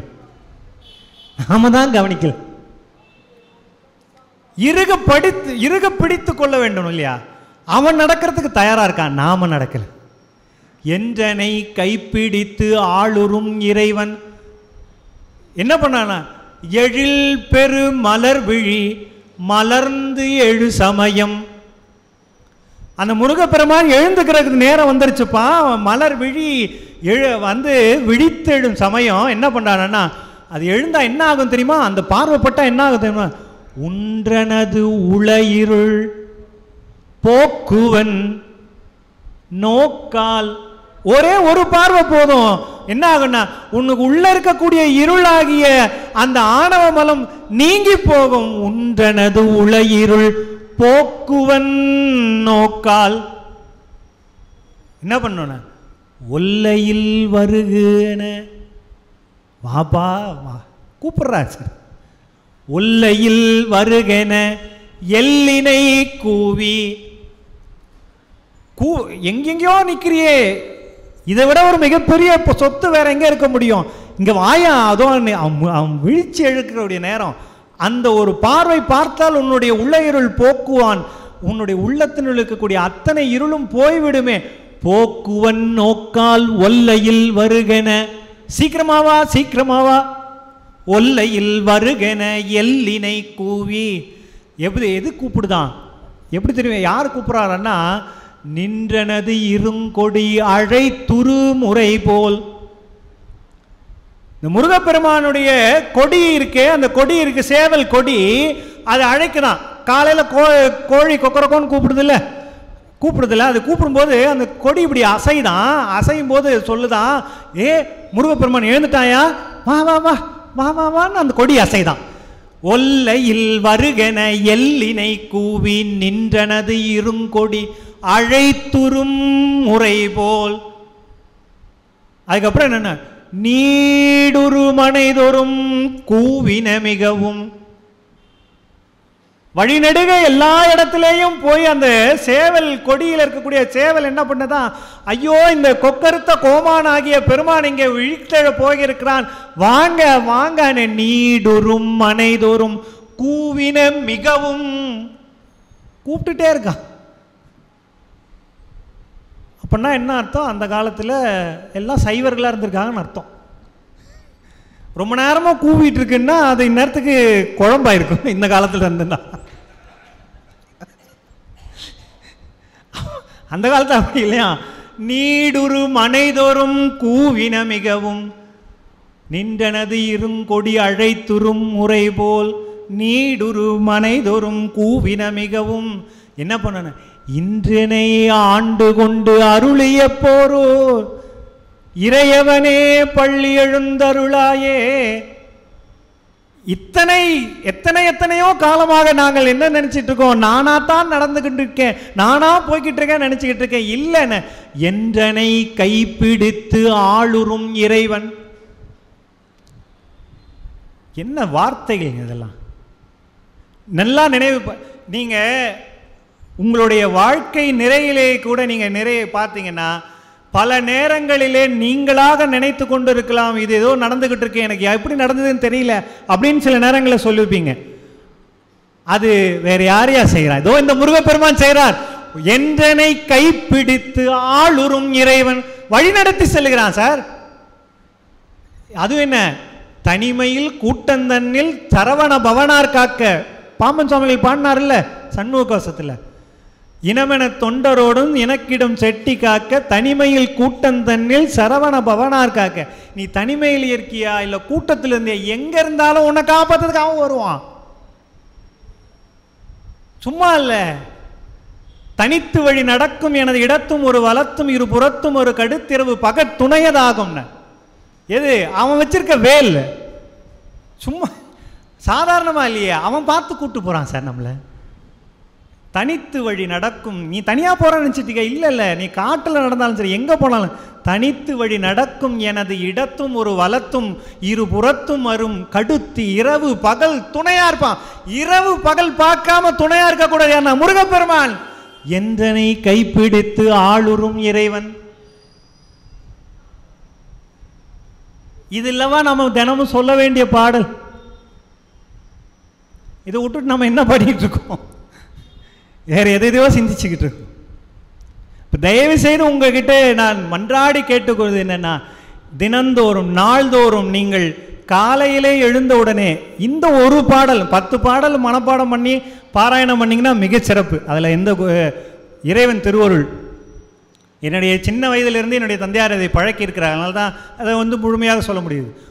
ஒரு முழுமையாக அது ஒரு மார்கழி பாராயணம் செய்து முடிப்பதற்கு 45 நிமிடத்திலிருந்து 1 மணி நேரம் ஆகும். குறைந்தது ஒரு 80-90 பாடல்கள் பாடி முடிப்போம். அப்படி தான் எங்களை வளர்த்தார்கள் எங்களுடைய தந்தையார்கள். அது எங்களுடைய புண்ணியம். நான் எத்தனையோ ஜென்மத்தில் செய்த புண்ணியம்.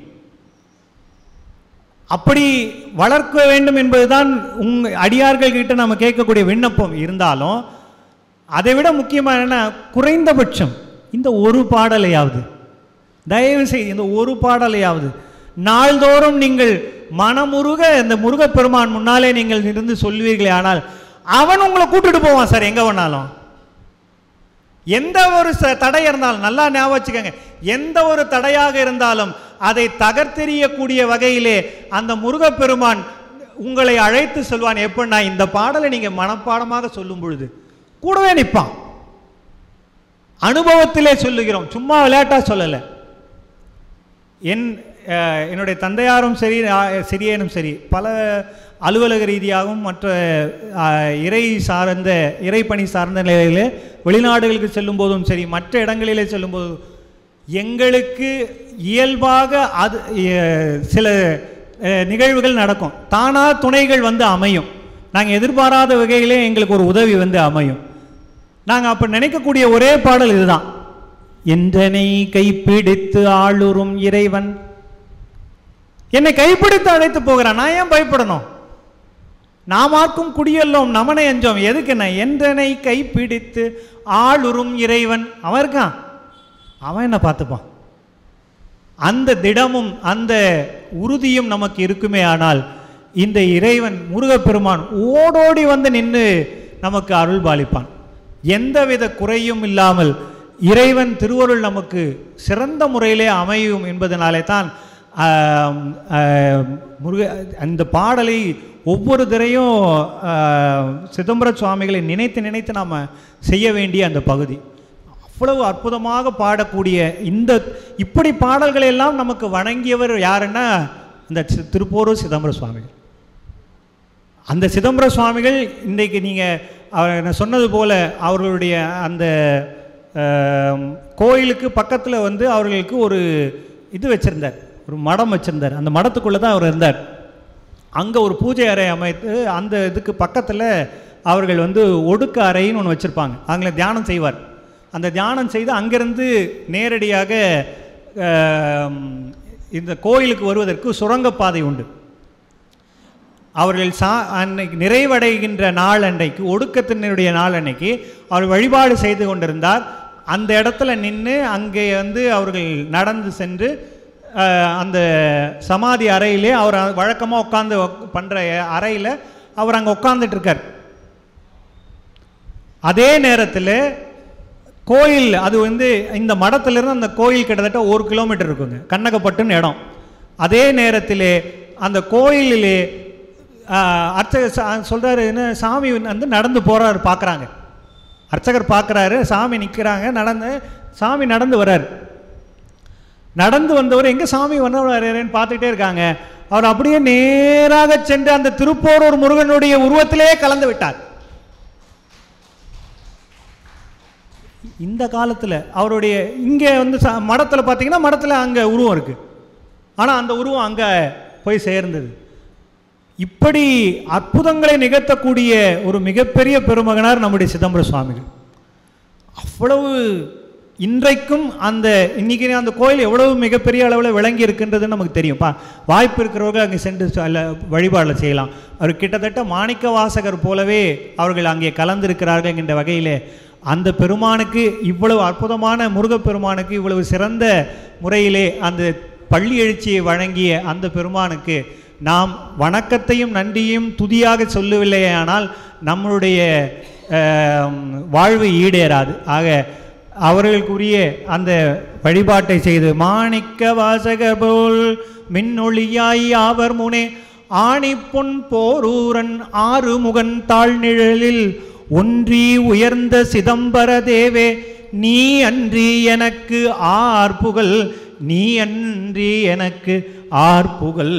திருப்போரூர் தெய்வம் திருவேல் இறைக்கு விருப்போடு சந்நிதி நூல் சாத்தி கருப்பை கதவதனை சாத்தும் கதி சொல் குருவே சிதம்பரனே செந்தாள் சரண், செந்தாள் சரண். இந்த இரண்டு பாடலும் சிதம்பர சுவாமிகள் மீது துதியாக அமைத்து என்னுடைய தந்தையார் இயற்றிய பாடல். அதோடு இந்த திருப்பள்ளியைச்சியை பாடினால் என்ன பயன் கிடைக்கும்னு ஒரு 100 பயன்னு ஒன்று பாடுவாங்க. அதையும் என்னுடைய தந்தையார் அவர்கள் எழுதியிருக்க, அதையும் சொல்லி இந்த சொற்பொழி நிறைவு செய்கின்றோம். போரூரன் பள்ளி எழுச்சி தினம் ஓதினால் காரூரும் காலன் அணுகானே ஏரூரும் எந்தையாம் கந்தவேள் ஏறும் மயில் சூழ்ந்து விந்தையாய் ஈயும் வரம், மயில் சூழ்ந்து விந்தையாய் ஈயும் வரம். வெற்றிவேல் முருகனுக்கு. இந்த அற்புதமான சிந்தனையை செய்வதற்கு வழிவகை கொடுத்த அத்துணை நல்லுள்ளங்களுக்கும் இதனை இதுகாரும் பொறுமையாக இருந்து கேட்ட அத்தனை நல்லுள்ளங்களையும் வணங்கி அவர்களுடைய திருவடிகளை மனமொழி மெய்களால் வணங்கி அந்த வாய்ப்பிற்கு நன்றி கூறி அமைகின்றேன். நன்றி, வணக்கம். இந்த தகவல் உங்களுக்கு பிடிச்சிருந்தா லைக் பண்ணுங்க, உங்க ஃப்ரெண்ட்ஸுக்கு ஷேர் பண்ணுங்க, மறக்காம எங்க சேனலுக்கு சப்ஸ்கிரைப் பண்ணுங்க.